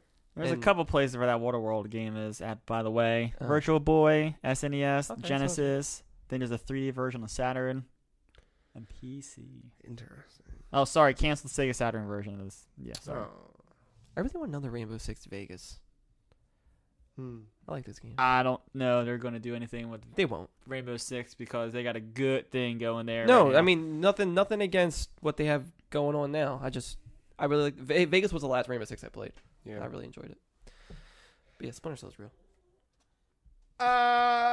This was a weird story coming up here, folks. Brace yourselves, as Sony and Microsoft to explore strategic partnership. This is posted to the Microsoft News Center. Got a picture of Kenichiro Yoshida, president and CEO of the Sony Corporation, and Satya Nadella, CEO of Microsoft, shaking hands, smiling, wearing suit jackets. Crossplay. Well, so I'm just going to read the first two paragraphs because what Sony Corporation and Microsoft Corp announced on Thursday that the two companies will partner on new innovations to enhance customer experiences in their direct-to-consumer entertainment platforms and AI solutions. Under the Memorandum of Understanding signed by the parties, the two companies will explore joint development of future cloud solutions in Microsoft Azure to support their respective game and content streaming services.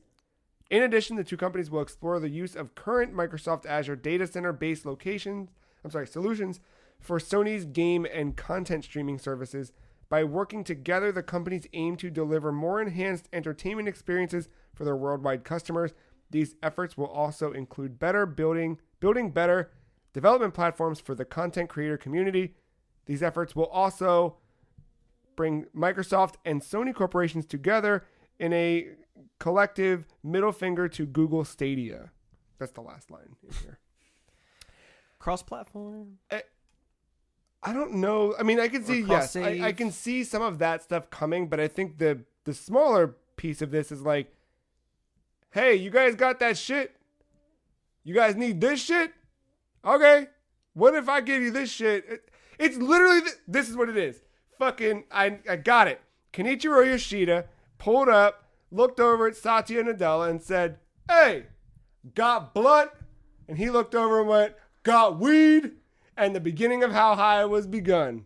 That's all it was. That's exactly what happened. They pulled up. They both got something the other one needs. And that's the birth of a beautiful friendship. Now they're going to go smoke the best friend, ace the test, and fucking Bob Dylan's son's going to direct one hell of a movie. I tell you what. You're missing a key part. It's because Sony had bad kush. It's because Sony had that ivory. Had ivory inside of... So here's the thing, though. Who's Redman in the situation? Who's the one who was trying to roll the joint and then it was too fucking hot, so they turned on the thing and then blew the joint all over the place with the air conditioning? Which one had the thing in their hand but then fucked it all up? Sony? Sony. Okay, so Sony's Redman in this equation. Gaikai, and obviously that's not working. It seems like it is. They just need... my thing with them is... Sony's had more bad news than Microsoft. I'm going to say Sony. Microsoft has the data centers everywhere, right? Like that's the one thing that Google has stepping into this is... And all that cloud computing and cloud processing. But they've got that stuff and everywhere. It all worked out so great for Crackdown 3. Xbox Live on PlayStation. I don't know if it's that It yet. won't do that. No. Right? Like that's the stuff that seems a little... if any, maybe a Sony Bravia TV.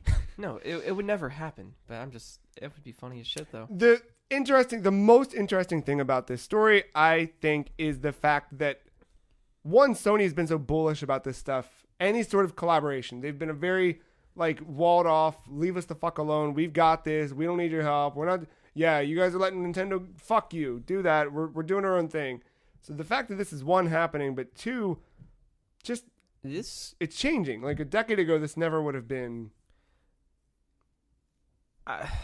Maybe, I mean, I don't think it's going to be for the same reasons, but for some reason, this is vibing with me the same way that Sega and Nintendo kind of were. Like, Sega had more, like, you know, money, bankruptcy reasons, and that's, you know, that's why you start seeing their games on Nintendo stuff, but I don't think this is the case. I think Sony's fine financially. But the way that they're like Sony's more than fine. Yeah, financially. they're doing. Yeah, they're like good. the way that they're not they're at E3, but they're not doing like a press conference, right? Right. Like they have like they're kind of like they've taken a weird direction ever since I feel it's been more noticeable to me since the whole like backlash with like cross-playing between games and support and all that. They're like everyone's like, why ain't Sony on this fucking train? And then they're like, I feel like this is their way of since then. It's a start towards something. Yeah. I don't know if it's the answer yet, but it's definitely a shift in kind of how they're thinking. Just and been acting. seeing all those little steps. I don't even think Sony's been staggered or anything like that with all the bad press. They are still making money hands over fist. Oh, yeah, no doubt. PSN, there was that article about a month ago, a few months ago, where PSN was just PSN by itself is making more money than Xbox as a whole or Nintendo as a whole. Yeah, they're doing it, but they have to start thinking long term, like as we step into the next stage. And I think that's what it is. I think they're like thinking, like, what's the next step? Where should we move our chess pieces at? I mean, dude, it's in very nascent stages, right? But we just talked about how you fully controlled but you fully controlled your computer from your phone while sitting at my house, not connected to my Wi-Fi, while your computer's 10 miles away or 15, whatever the fuck, right? Like this shit wasn't happening a week ago, let alone 5 years, 10 years. Like the way this stuff's gonna change really quickly, especially once Google stepped in and said, here's what we're doing. And it seems like Microsoft has obviously had xCloud in the works for a while, and they've had cloud-based solutions for other things, like Azure stuff that they do for websites and for databases and all sorts of stuff. I'm say that you see them promote Microsoft AI all the time. Like that stuff's everywhere. It's just now Some they're bozo starting on to the integrate it into gaming, which is a different step. It seems like a lot of walls are starting to come down, and instead we're having like little fences. Yeah, in between with gates. So it's I mean, there's like 5 or a handful of analysts that are like, all right, this is the last console generation. It's like, I mean, we're still not there yet. Those analysts are still wrong, but it's now starting to. I'm starting to see where. Yeah, they're finally seeing it. I think I think this is good for Sony. I like that they seem more open-minded about things. Yeah. And remember, this is Sony. Like this is. Not PlayStation. Yeah, this is their TV division, their mobile division, their music division. Yeah, because they go on to talk about everything. AI. They go on to talk about sensors, which I assume is something to do with cameras.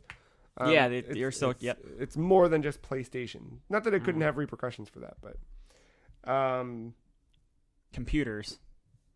So you think? They still make computer. Wait, does Sony have their equivalent of Cortana?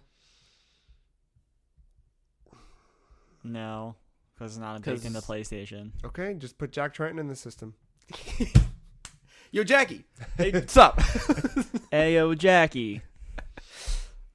Yo, Jackie. Because everyone's got hi, hey. Yep. What's up? Yeah. What's up, Google? Yo, Jackie. Yo, Jackie. I think I said it, Jackie. I might just call him Jacked from now on. Get the Jack T. Yo, Jackie. Yo, Jackie, put how high on again. I can't wait for this podcast 5 years from now, prompting all these Jackie T requests. Oh my God. Sorry about that in the future. Yo, Jackie. Except I'm not. Go to Pornhub.com. Mute volume. Turn up volume in bedroom. So there was an interview with, head of Blizzard, J. Allen Brack, on GamesBeat, or I think GamesBeat is now swallowed into VentureBeat as a whole. Like it used to, anyway. VentureBeat, GamesBeat, they're all one and the same. So J. Allen Brack talked to them about a lot of different things in regards to Blizzard. talking about Diablo Immortal, layoffs to the company, World of Warcraft, etc. But one interesting thing that came out of that was discussion about working with Nintendo. Quote, "We're super happy. Nintendo has been a great partner. We're a fan of that platform, a fan of Nintendo." Jesus fucking Christ. God, I hate the internet. You see this shit? The page is self-scrolling to take me down to its ads. Oh my God. Fucking. I'm screaming. Can you hear that? I heard it, yeah. I heard it. Jesus. Endless. Chicken, tacos. Can we try this one more time? Unlimited. We're super happy. Flavor. Nintendo's been a great partner. We're a fan of that Just platform, $9.99. a fan of Nintendo, a fan of the Nintendo IP, a fan of the Switch. It's a really good platform and it's really fun to play on. Different games have come about that are good experiences. Part of it is Nintendo love, plus thinking that the Diablo experience would be great on that platform. I'm glad you enjoyed it. I loved it. This is basically just when asked about what it was like working with Nintendo and how Diablo 3 turned out on Switch.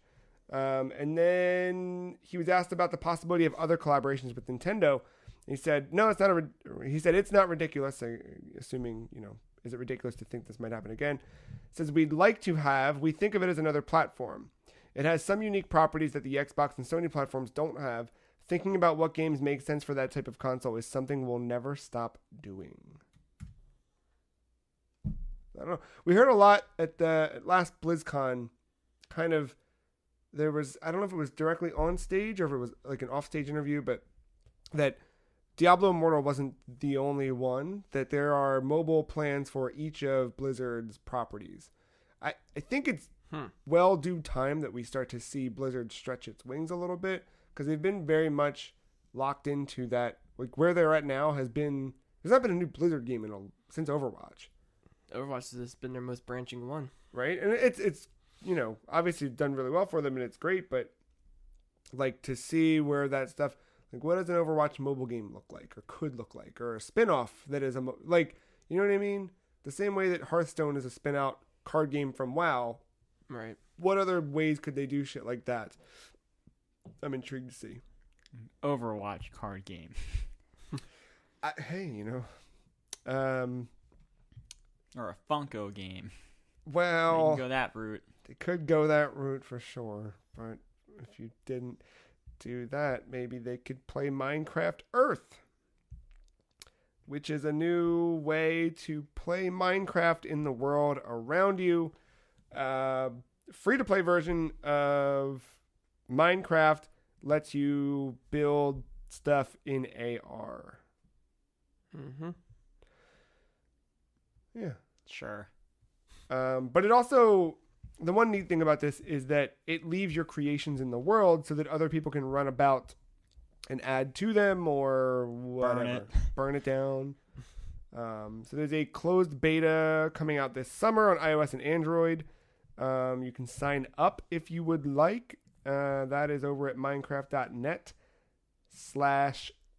well, just go there, because then, you can pick your language. I'm not going to tell you what language you have to speak, but you can pick your favorite language and then sign up via the website there and go make ducks and castles all around the world around you. I'm going to make a prediction, non-E3 related. This app will show up for the next branch of AR Kit at WWDC. Oh, I can see that, yeah. I can totally see that. Microsoft and Apple. Real tight nowadays. Yeah, another little handshake, huh? Speaking of handshakes, CD Projekt Red pledges to be more humane to its workers as Cyberpunk 2077 development ramps up. This is straight from Jason Schreier over at Kotaku. So put on your Schreier belts and buckle up. We're known, let me be humble for a moment here, we are known for treating gamers with respect, said Marcin Iwinski, the company's co-founder, in an interview with Kotaku this week.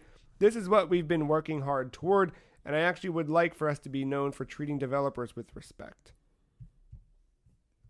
So, yeah, I think that's, important in the wake of all of this labor nonsense going on and crazy crunch and... Cool, so the game will come out by 2077. Maybe. Maybe. But, No crunching. Yeah. Yeah. Yeah, I mean, it's the next thing that makes sense, right? You hear all these stories now. How's that going to impact now? And I think that's the first domino that's going to fall. Yeah, for sure. Speaking of Jason Schreier, we got a late breaking article here. Sources say Call of Duty 2020 in upheaval as Treyarch takes over and plans Black Ops IIIII. So, if you remember, Treyarch had its game released last year, which would mean they should not technically be due up until 2021, if my math checks out. That's correct. This year's game due up should be Infinity Ward. It is, as of this recording, unannounced, but we heard a couple weeks ago that it's probably Modern Warfare 4. Yeah, there was that The Instagram dudes, thing. Yeah, and they were like, "Oh, kill streaks, Modern Warfare 4." Yeah, so that's we will know about that sooner. Usually, you get a trailer before E3, so I'm expecting something real soon. Usually, we just are at the tail end of Judges Week, where all of the press outlets go to play. By the way, where's my fucking invite, Jeff Keighley? The press goes down to play all those games before E3, and that's usually where they go hands-on with it for the first time, under embargo and NDA and all that stuff. But then, like a week or two later, they announce the game in their own way, and then all those press people are like, "Yeah, I played it. It's cool." And then Activision's like, "We'll show up." And they also, because there's all those E3 awards, they also vote on like Judges Week at E3. Right. For like best of E3. Yeah. So yeah, this report states that studios Raven and Sledgehammer, who were leading the project, are no longer in charge. So instead, 3 different people familiar with goings on at the companies, Treyarch is now taking over development on next year's game for a new Black Ops for 2020. They need to get away from Black Ops, man. Yeah, but How much you want to bet the S in Ops will be the 5? oh, gross. No, because it has to be 5 eyes. They'll have that too. All right, I'm down with that. It's a big S that is in the background with the... Oh, they could draw the cool S using 5 eyes. Or 6, it'd be 6. But make it, that's fine. So, reportedly, Raven was taking leadership role alongside Sledgehammer to make a Call of Duty game set during the Cold War. But Treyarch is supposedly making Black Ops 5 for 2020. They're taking creative leadership on the new Black Ops, while Raven and Sledgehammer will serve as support studios for the game, transforming the work they've already done on their own single-player story mode into a campaign for Black Ops 5, which will also be set during the Cold War. Well, that makes sense because the first Black Ops, before they went Future, is based during the Cold War. So, yeah, likely will be a cross-gen game to coincide with PS5 and the next Xbox. Also expected the fall of 2020. And, there was... A year off would do so good. Yeah. Look at Assassin's Creed. I know that's... But they kind of reshaped and revamped everything. Yeah. I just think just a year off. But then you lose that whatever. So we got a quote here from... It was Mario 64. Who states, internally, Activision executives have started to talk about embracing free-to-play as a revenue model once anathema to the publisher, and 3 sources say are looking into offering a free-to-play component for this year's new Modern Warfare. Which, there was something else. No, that was EA. I heard stuff from Matt's favorite CEO talking about changing in the way that games are developed and released and those types of things in regards to how Anthem performed.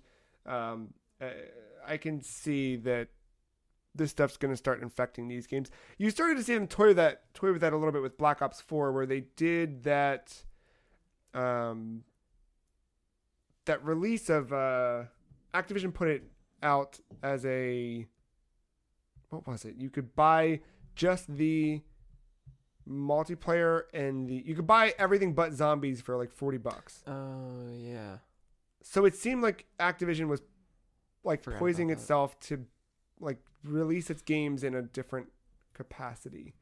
It was only on PC you could do it or some shit like that and whatever, but it seems like a way that Activision could start to pivot because the same reason that I think it put out Black Ops 4 without a single player campaign, that the reason that a lot of people only go to those games for the multiplayer, I could see them start to toy with how and what is released. I don't know. That It's gonna be weird.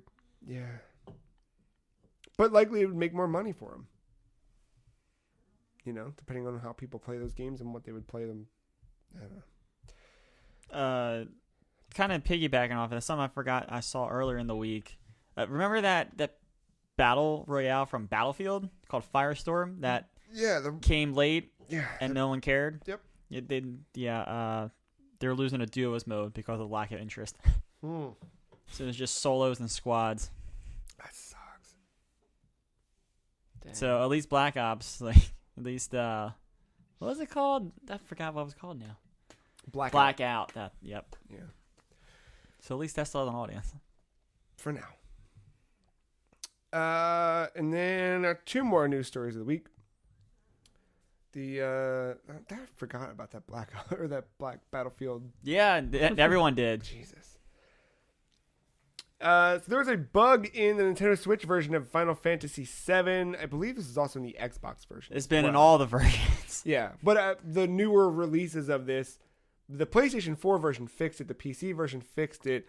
Then the release of these games on Xbox and Nintendo Switch, that bug was back where it would restart the overworld music every time you would fight through a random encounter. 9 still has this problem on everything. Ugh. Well, the 7 one is fixed thanks to Square Enix. I think that game confirmed built on Unity, and that build number specifically was when you hit the pour button. Yeah, I can see that. I just think it's funny that fucking bug just is persistent. It's not quite as good as the Fallout Vault. What was that? Fallout? Is that what the name of that game is? Fallout Vault or something like that? And then didn't that same developer make the same as that game and had the same bugs in the code? Oh yeah. And was Fallout sued for Shelter. Shelter. That's what yeah. it was. Yeah, and then that developer made a game with the same fucking bugs. Yeah, that's very. They just reskinned it or something. Yeah. Very interesting. Our last news story of the week is all about Super Making Mario games. Maker. Yeah, exactly. Making Mario games. Super Mario Maker 2 Nintendo Direct happened Wednesday.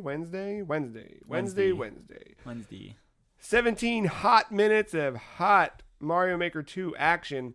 We learned a lot about this game. So, geez, where do we even begin? Story mode. Story mode. 'Cause There's I'm a story interested now. mode. Are you really? It's the least interesting thing to me.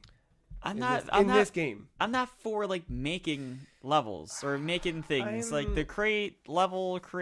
I said that too because this seemed to. The first one came out, and I was like, I don't care. Like, I'm not a Minecraft boy. I don't care about this.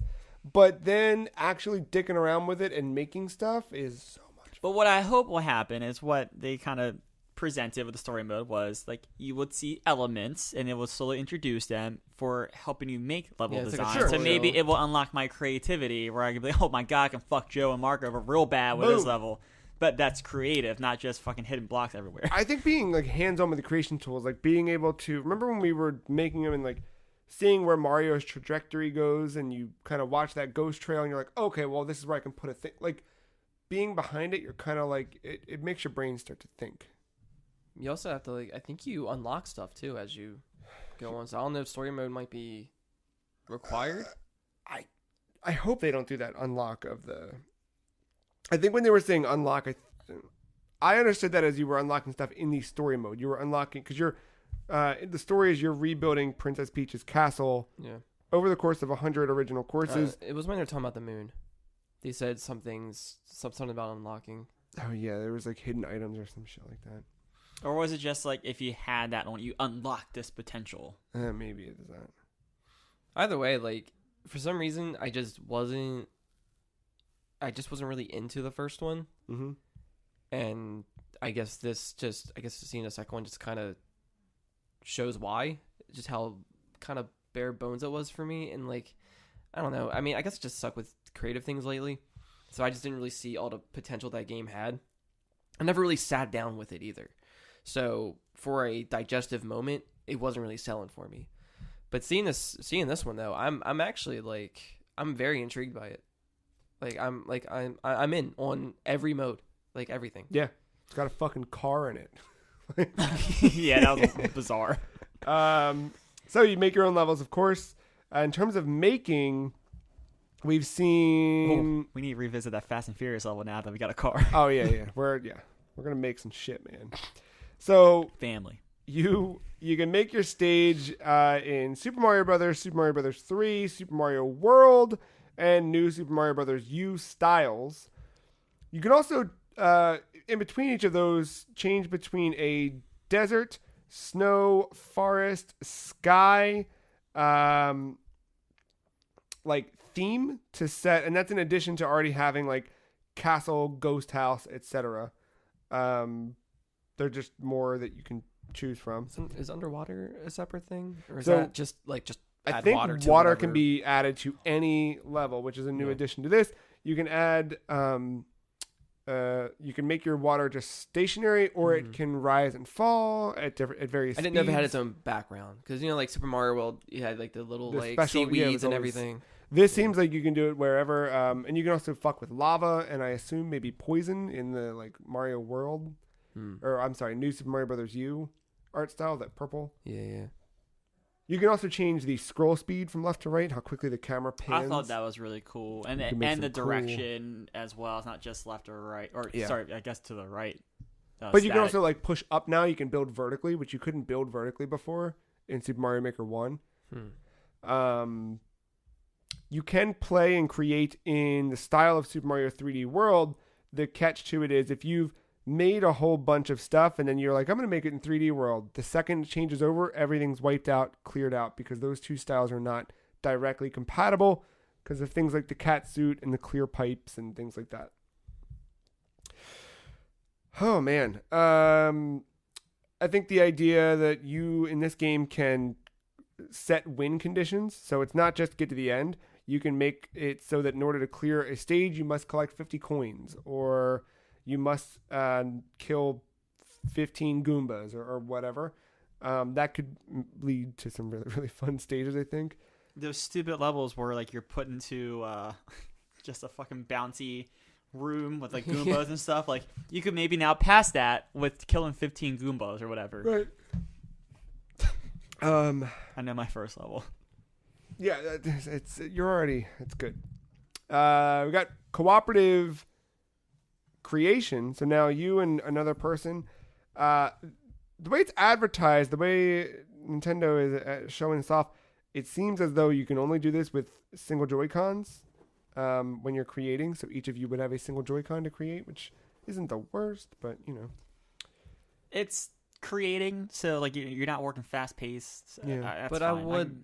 It'd be cool if they added like an ad hoc feature where you each have your own Switch and then if they decided to mention a stylus at some point, use that. Apparently, they're not allowed to mention a stylus in North America, so it seems, because everywhere else is getting one but us. Sharing courses was a little bit different. I know I'm missing some stuff here, but you know, I think watch it. 17 minutes long. Yeah, we've talked about it more than the thing probably runs. But with sharing courses and rather searching for courses, which I think is the interesting part, you can now filter things. So if you are tired of going to the most played or the top downloaded and seeing nothing but auto runners, you can kind of filter it and find things that people tag specifically, which is going to make, I think, the curation of this a lot of fun and kind of let things get out there more. Do you think we can tag stuff with Vin Diesel, or is that not? a pre-existing tag. It's probably not a pre-existing tag. All right. It reminds me a lot of how Smash does their online. Whereas like Yeah. Although it's not filters, it's more like, hey, this is what I would not like to do, or Yeah, this is what yeah. I would rather do, which is nice. That's cool. So June 28th, there's a couple of deals going on. You can buy the game plus 12 months of Nintendo Switch Online for $69.99, so $10 more, and $10 off a year subscription. 69. There's also a game voucher for $100. You get a voucher for 2 I thought it was pretty cool. select games. Some of the games are $50. I was looking, like it's like 1-2 Switches in there, which is only $50. So you wouldn't get your best bang for your buck there, but you can use those vouchers toward any 2 Nintendo Switch games, effectively saving you $20 on 2 games. I thought about it for a second because I was like, I've been wanting to play Xenoblade Chronicles 2. It's not a terrible thing because I mean for me I'm someone that like looks ahead like once every 2 months or so and like looks at the calendar of games like, oh yeah, I wanted that one, and then like, the way my bank works, like I just slowly build to it without really kind of thinking about it. So now instead of just saving for 60, I can be like, oh well, once I hit 100 in both those little categories, I can just buy that and probably be on my way. Yeah, because I mean, I imagine that there's going to be some games that are announced here at E3 that'll be we'll be able to use those vouchers for. So, like, I might do it just to get Or, like, another $60 game for $40. Or like I know I would never get a gift like that, but like if someone was like, oh yeah, well here, get this voucher and get 2 games or whatever. I think that's a great gift giving season coming up soon. Yeah, I mean, you give somebody $100 for 2 games. I say cool. soon, but I mean, yeah, it is. It'll The way be E3 here. came. Yeah. So yeah, I'm looking forward to that. Anything else on news? I did like the little 12-month subscription. I might buy that one just to fucking add. Just Why to not? add, I yeah. was gonna say, yeah, for people who didn't know, like it stacks. Because I think Yeah, they said it stacks. And that's the other caveat too. From what I can tell, you need Switch to not only upload but also download levels in this game, which kind of is a bummer. Well, let's see what E3 because they got to say something about it, right? And I the read kind the of website, like cool part about that, like it kind of stated it. Yeah, like You can always patch. oh, yeah, you could. but I mean, if it's a level you want to share with your friends, you at least need one person with the online, and then they can share it with their friends. Yeah, that's cool. So that I mean, that's if it's like a multiplayer level or something. There was a lot of the multiplayer itself. There was like local parties as well. Yeah. And then maps are now multiplayer focused as Right, well, yeah, so you you can can do up to 4, I think. up to 4 players, which seems And like some of them were co-op, some of them were competitive. Yep. Not cool stuff. So if Toadette's in it, does that mean there's a Peachette mushroom or power up or whatever? And can that be applied to? Did the rules break finally? we'll have to find out in June, I think. Well, we are going to take our second and final break. And when we come back, it is time to induct another video game into the elusive, exclusive Hall of Fame.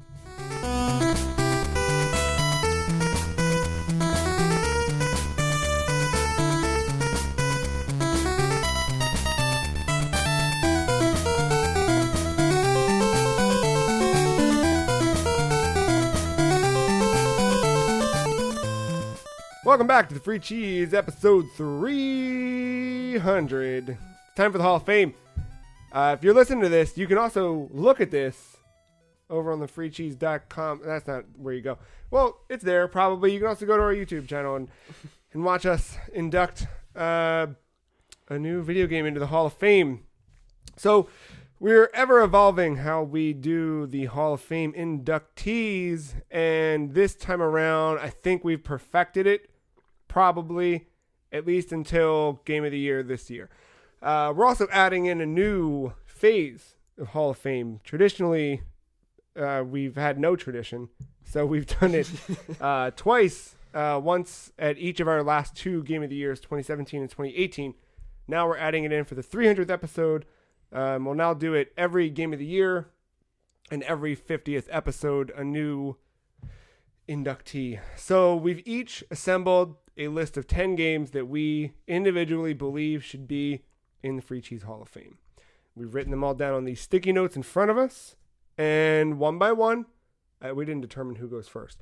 We should have paid attention to who lost last time, but we're going to just rip one off and throw it away. It's sad and it hurts, but we're all doing this from a place of love, because only one of these games on this table can make it to the final round. Now, to make things interesting come Game of the Year when we do this again, we don't want to see the same pool of games. So our rule is that if the first 5 of your games on your individual list to be removed cannot come back into the pool by anyone in the next voting cycle. Did I get all the rules? I think so. All right. Did you use that app?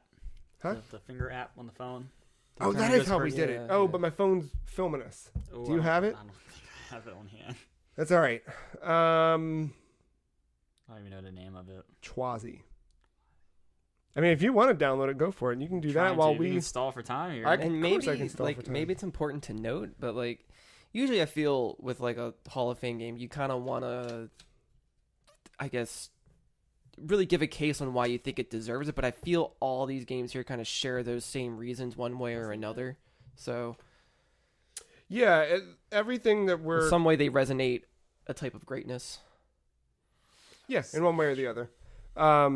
I think that, as we get maybe into the final steps here, or if there's one that like particularly hurts to come off the board, that we can kind of say like, "Oh, that sucks," but here's why that's good. This is why I put it on the list to begin with, or whatever. Yeah. All right. So we'll finger Matt's phone, and then that'll determine who's going to make the first choice here. And then we'll go clocky-wise? Sure. Or counterclockwise? We went this way last time. So then let's go that way this time. All right. All right. I don't want to do it. Okay. All right. You ready? Cheers. Cheers. Cheese. All right, Mark. Okay. I didn't know if it was like a eliminating. It went blue. You were blue. Okay. Yep. So Mark's going to pick our first game to die, and I'm going to make sure I'm keeping track over here. Okay. It's not a personal attack. We're all, well. All right. Call of Duty 4 Modern Warfare is the first one to go. That is a personal attack. Sorry, Matt. Chuck it and throw it. Dogs are upstairs. You can throw that shit on the ground. All right, that too. That's right. Yeah. Grounds and play. all right. Grounds and play. Shit. All right. Here, I'll Uh, throw my beer bottle. so we're going counter. So you're up next, Matthew. Oh, I thought. Okay, never mind. We're good. Yep. Right? Right. Counterclockwise. How does the clock work? That way. Yeah, that's the right way. I got it. I like how he instinctively went down. Yep. And then it wasn't. I just realized it was that one. Oh.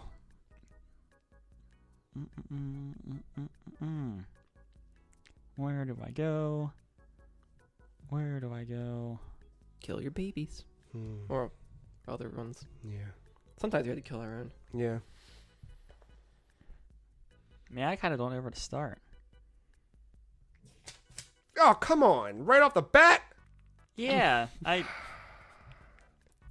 Show to class. Yeah. Luigi's Luigi's Mansion. Damn. All right. It's just such a good, inventive game that gave Luigi a character. Ghostbusters did it better. Not really, because it didn't have Luigi. Well, nobody likes Star Wars, so I will remove Star Wars Knights of the Old Republic. May the sticky note be fucking gone. It is May. Let's go back after the fact. No, I was going to mark on my own phone which ones, but Oh, I'll get after the fact. I got a hot spreadsheet, boy. Gotta take the safe one. Because there's two of them. Ooh. Symphony in the Night. All right. Pressure's on now.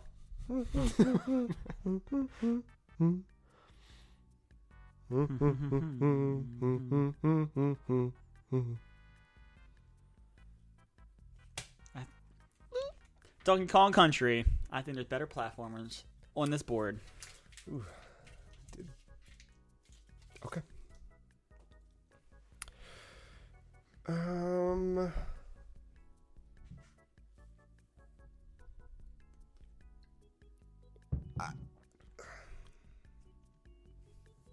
I will probably regret this, but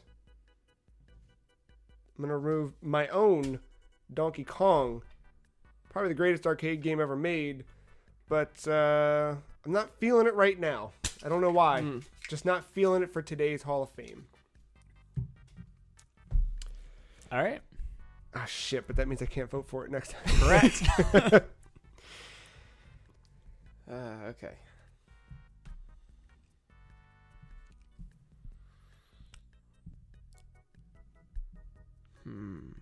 Let's go with, or let's not go with, rather.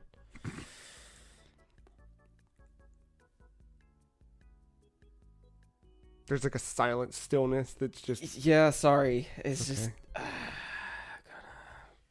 right. Hands going up. Hands going up. Hands about to come down. Mm-mm. And it's going down. Bioshock. Ooh, man. A Marc chooses. Would you... Pokemon Stadium 2. That was our... That was retaliation. Yeah, that was full-ass retaliation right No, there, folks. I kind of missed it on the board my first 2 rounds. Just so happened to be after Marc took your game off the board. He's killed 3 now, I think. Oh, man. You have killed 3. Oh, I wasn't even. Or no, you. I don't know. Put down what? It's all right. So, speaking of killing things, there's 2 games in this franchise on the board, and I'm going to go with the one that I had the most connection with because it added co-op, and I'm going to remove Portal from the list in favor of Portal 2 staying on the board for a little bit longer. Sorry. No, you're not. I am, but like Portal 2 took that formula and let you play with other people. I played through the whole game co-op. Yeah, you could thank Portal for that, Joe.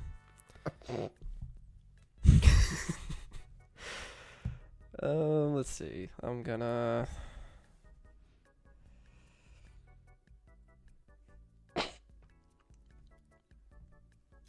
Oh, no, you picked up the wrong one, Marc. Tony Hawk's Pro Skater 2. No, come on, man. They added manuals. Or we're not out of the 5, are we? No, not yet. They didn't have reverts though. You couldn't do half pipes successfully. We've each had 3 removed from the board. Okay. Nice. Oh, man. Oh, there's 4. There's 4. Taking off Halo because when I revisited it this earlier this year, you just play the game in reverse in the second half. That's not... Okay. Think about it. That's how they fit so much of the game into the... All right, just throw the fucking sticky note. But you had a pistol that could snipe. Boom. It's the same fucking thing in reverse. Oh, it's my turn. But the multiplayer. Halo 2 and 3 did it better. I was gonna write 3 to be honest, but I was going by Portal rules where it just kind of started everything, put it on the map. Yeah. This is getting hard here. There's something about like perfecting it, you know? However, I never played Half-Life 2. I know, but I'm looking around the board and I'm like, I know. Just so till they make another one of those. That's a good joke. Thank you. Well, Marc, your top 5 are safe now. all right. Okay, that's fine. Oh, did you put Halo in? Oh, I thought it was him. No. Nah. Sorry. Well, It wasn't anything about that. It was just sad.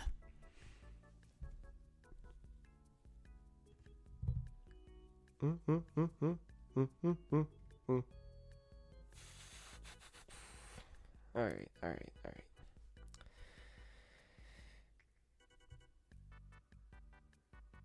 Gonna do. No. Fuck. I didn't have to do it. Come on. Yes, I didn't have to be the dick that didn't play to do it. I see Symphony on there. You're correct. I like that one more. A lot of Castlevanias are better than Simon's Quest. 1, 3, 4. No. Any of them? Four's just one, to be fair. Any of them that don't require crouching in the corner for X amount of time. Where do I go next? You want to talk about playing the game backwards? Symphony of Night, Upside Down Castle. Boom. All they did was turn it upside down, but that was real good. Yeah, but if you Probably the best thing ever in the whole. All right, I'm not gonna. I'm just saying that you had to get certain items to see that upside down castle. You could have gotten a finite ending in that game. Halo is a great game. We're not arguing whether or not it's a great game. It's obviously fantastic. To be fair, I didn't even beat Symphony. I never really started it. Oh, man. A lot of PlayStation hits I haven't really touched. Yeah. That's fine. Mario Kart 64. It's a great karting game. Wait, but it doesn't have Baby Park, right? Is that No. Doesn't like have Double Dash is a favorite of mine for personal reasons. I do like Double Dash as well. Doesn't have Sonic the Hedgehog. I just like 64's aesthetic. I don't know. 64 is good. As we're getting to the part now where it's like, it's Mario Kart gonna beat. No, that's true. That's some of these games. Very fair. Very fair. Speaking of which, where are we at here? Where's the low hanger? See, Marc told you I get nervous. Just drink. Like, oh, the water bottle's gone. I'm like,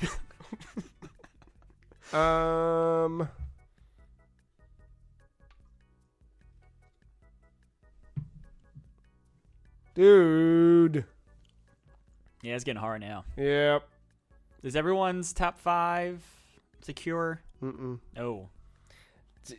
To be honest, I never had like, this is the one I want to be the winner. I just like this kind of they're happens. all they all yeah, can it just be. kind of happens. So I'm not like super tied to any of them. Except Simon's Quest 2. I know I took the other one off, but I'm looking at this board and Portal 2 is the next one to drop for me. Fine. It's a goddamn good game, but Co-op, story, voice acting. The cake is alive. I had another one I was going to take, but That's I the figured first you one. wouldn't be super stoked about it, He's so lying I first didn't one. do it. I'm a Potato's the second one. All right, Matt, your top 5 are safe, kind of, Oh. All right, it's my turn. because we had a duplicate. So Yeah. I don't know how that's going to shake out. I would think that our duplicate would not be in play, but all right. Well,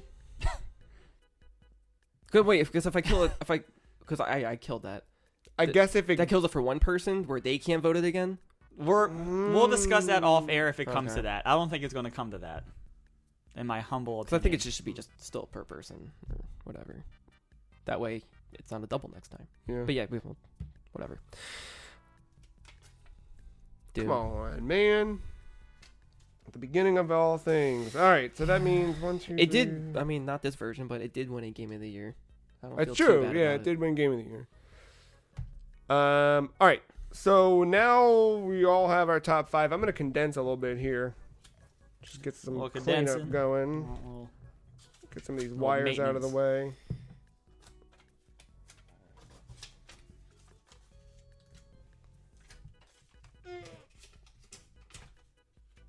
I could have helped, but I just wanted to watch. That's okay. I wanted to watch you struggle.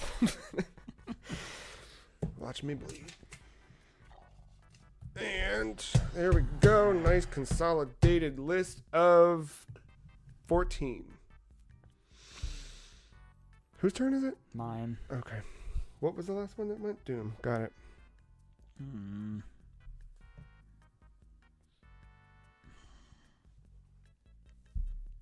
It's only for ignorance. Same thing as the Mario RPG this time, about 6 months ago. Yeah. I never really played it because I was never appealed to it back in the day, but I feel like I kind of have to play it at some point in my life. Yeah, you should try out New and Tasty. New and Tasty is pretty good.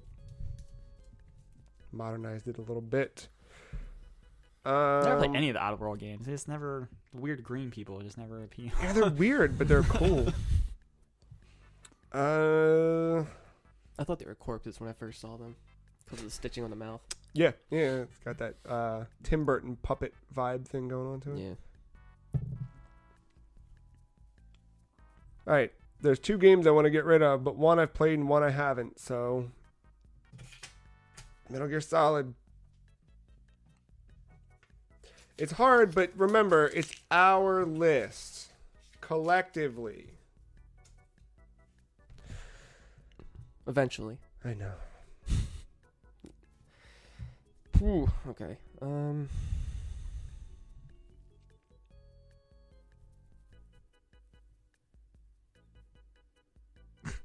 Dead silence. Yeah. Remember, this is still audio. Sorry. Oh, Come on. Tetris. I thought I was gonna live a little longer there. We just talked about the retro theme I earlier. know. And everyone was like, "Yeah, retro. We're Yeah. gonna play Tetris tonight." Hey, I don't hate it. It's just not Hall of Fame this time. I'm curious as fuck what's going to end up. Oh, never mind. I don't know, but I know some things that are coming off soon. I'll tell you what.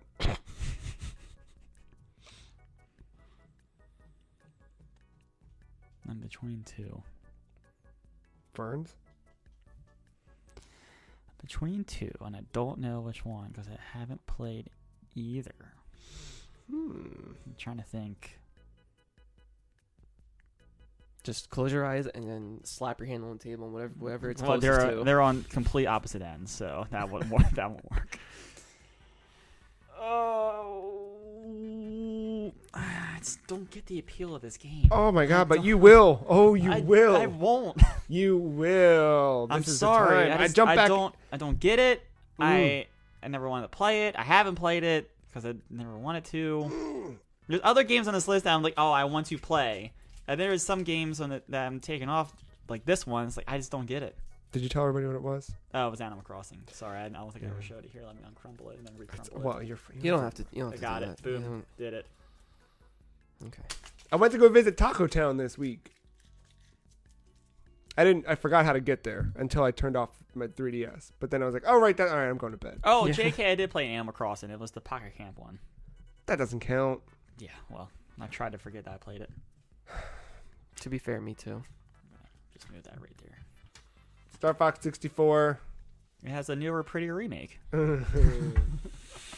It's a damn good game, you know, and a great remake of a Super Nintendo game. But there are other games on this table that need to hang out a little bit longer. I like the branching aspects of it. I think that was something unique. I enjoy it a lot. Yeah. I don't want So anybody that's to take this as retaliation, but it was just one I've been eyeing for a while. Oh, okay. That's all right. Batman. Change the game. Honestly, I think I was going to take that off next anyway, so. Yeah.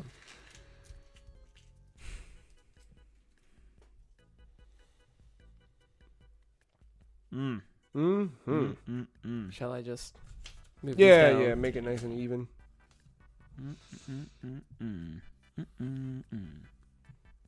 All right. This is the other game I haven't played. Yeah. I will go back and play this game on my SNES Classic. All right. Final Fantasy VI. It's probably the best of the Final Fantasies. See, I can't say that because I haven't played it. That's true. But 10's damn good. 7's damn good. Did not like 8. So there is one I played I didn't like. Yeah. And 13, it's awful. That's far from true. I did play that one. I know. And I know that like this is coming out again on Switch this week for $70 or whatever the fuck it costs. But Probably 20. no, it's Is it up there? Shit. They're all jacked up. But you know, having recently played some Resident Evil, the HD remake, you know, they've done better. Maybe not better. Better. This was a different. It was say that's the one that reinvented the wheel. It, That's the one that got out of its... it was the cause of 6. Right, this took things. Wow, in a, don't blame... That's... Resident Evil 4 is a That's bad great design. game. It's a Inadvertent great catalyst. game, but it's not. Oh, man, don't blame 6 on 4. There's other reasons why 6 happened. I mean, yeah. I mean, I guess if anything, just the playstyle, not the rest. That of one it. stood out. Like, that one didn't fit here to me right now. Just right now. We're not in spooky makes sense. times. Like, it's always spooky times This all in my sucks. heart. Yeah, I'm like, it's not even my turn. This all sucks. We're good. We got a good list here. We got a final 6. Should we read the final 6 out or wait till we get to the final 5? Well, no, because we got... Okay, here it is. You ready for the final 6? The Legend of Zelda: A Link to the Past, Earthbound, Castlevania Symphony of the Night, Super Metroid, Super Mario 64, Super Mario World. Did we each have 2 on here? Because I see 2 of mine. Nope, I've only got 1. Damn. I got 4 hanging around. Technically. Technically.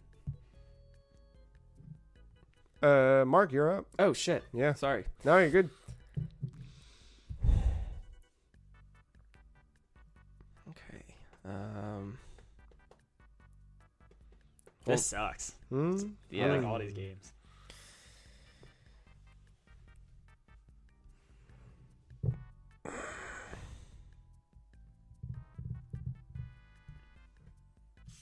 Earthbound. Come Oh, on. man. Other than Symphony of the Night, it's the only other one I haven't really dove into. Hopefully someone will pray for you. Yeah. It won't be Paula. No, it won't. Because you just threw in the fucking trash.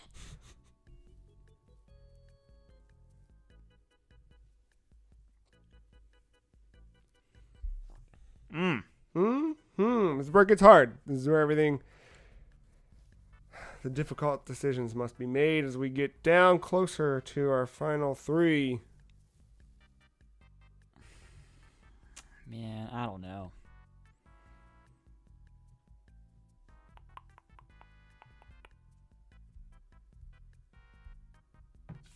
Whoa! I'm gonna kill my own baby here. Super Metroid. This game's damn good. I did never complete it. That's just because there's too many things to play this time of the year. There's not. Yeah, it's this. Yeah, I mean, I don't have anything bad to say about the game.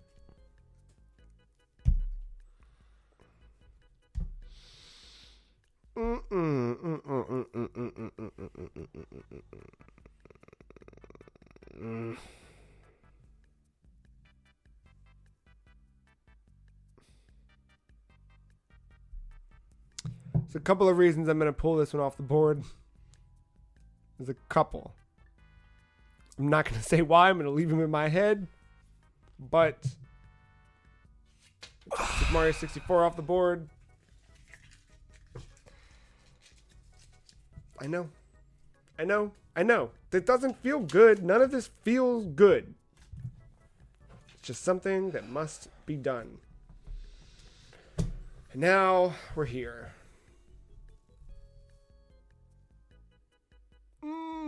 I'm shaking. Like I'm trembling. And now, all right, so... I mean, go ahead. Yeah. I know which one I'm picking if you want to I'm not... recap or anything. I don't know what you're going to do. It's Mark goes and then you go and then that's it. I don't see mine being the winner. You do you.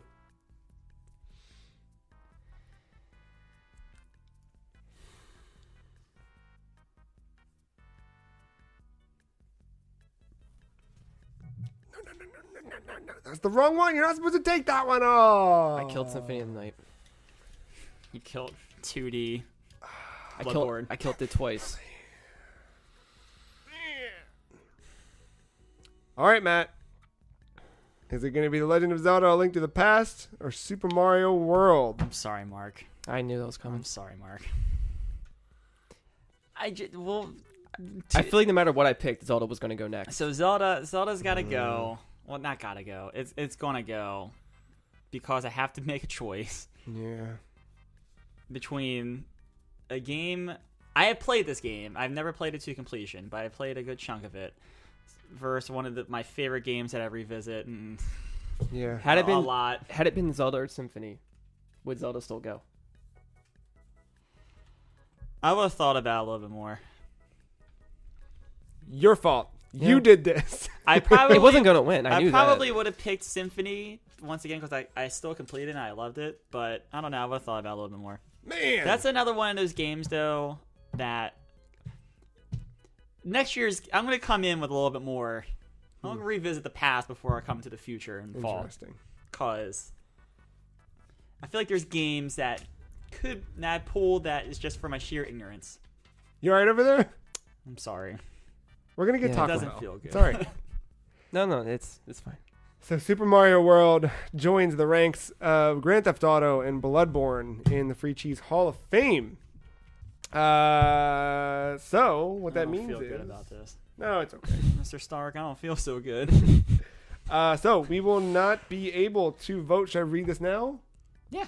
All right. So It's public knowledge. until episode 350, when we do the voting there, we cannot vote, or we can't add into our lists Castlevania 2, Simon's Quest, Tony Hawk's Pro Skater 2, Donkey Kong, Doom from 1993, Luigi's Mansion, Halo, Donkey Kong Country, Portal, Pokemon Stadium 2, Half-Life 2, Portal 2, Call of Duty 4 Modern Warfare, Star Wars Knights of the Old Republic, Castlevania Symphony of the Night, and BioShock. We're going to talk about the Symphony of the Night thing. Because it was pulled out early and then made it to the final round. Yeah, it's a weird one. We'll figure that out. But, the other ones mostly definitely won't be in the running until about a year from now. There it is. And with that, that's the end of the podcast. Episode 300. And on that bad note. It feels good. It feels bad right now, but we're going to go to Taco Bell. We're going to sit. We're going to talk about Super Mario World and other video games, and then we're going to feel good about the fact that this made it, despite what had to die. And they'll have their chance. We do another one of these in 6 months. That's right. In case you're seeing this for the first time and never hearing this ever before in your life, we have a weekly podcast called the Free Cheese Podcast on thefreecheese.com. We have a lot of shows on thefreecheese.com/shows, as well as on the same YouTube channel you're currently looking at. You can watch us do things like play Super Sonic. That's not a game. Sonic Adventure 1 right now in the Chaos Chronicles. Unfortunately. We're playing through Overcooked. We're almost through the end of that. And what's our third one? Free Cheese Wrestling. Last Chance is our latest pay-per-view that you can get for free. Because that's what we do here. Nothing costs money at thefreecheese.com. That's our new motto. I just came up with that. You like that? Episode 300. Nothing costs money. I got nothing else. Except thank you guys for doing 300 of these with me. Wow. Whatever. Congrats, Super Mario World. Congratulations to Super Mario World. We did it. Follow us on Twitter. The Free Cheese is at Some Free Cheese. Marc is at Og_mental. Matt is at Matty Ice 131. I am at The Free Cheese. Go follow the Free Cheese Wrestling account, Free Cheese FCW. There you go. That way you can stay up to date on what's happening in betwixt all of our pay-per-view programming.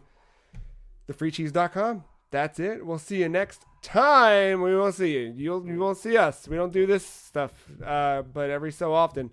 But you can hear us every week. You can watch us in the other shows, just not on the podcast show. And that's it. Thanks, Marc. Thanks, Matt. Thanks, listener, for listening, and watcher for watching if you've been watching. We will see you next time.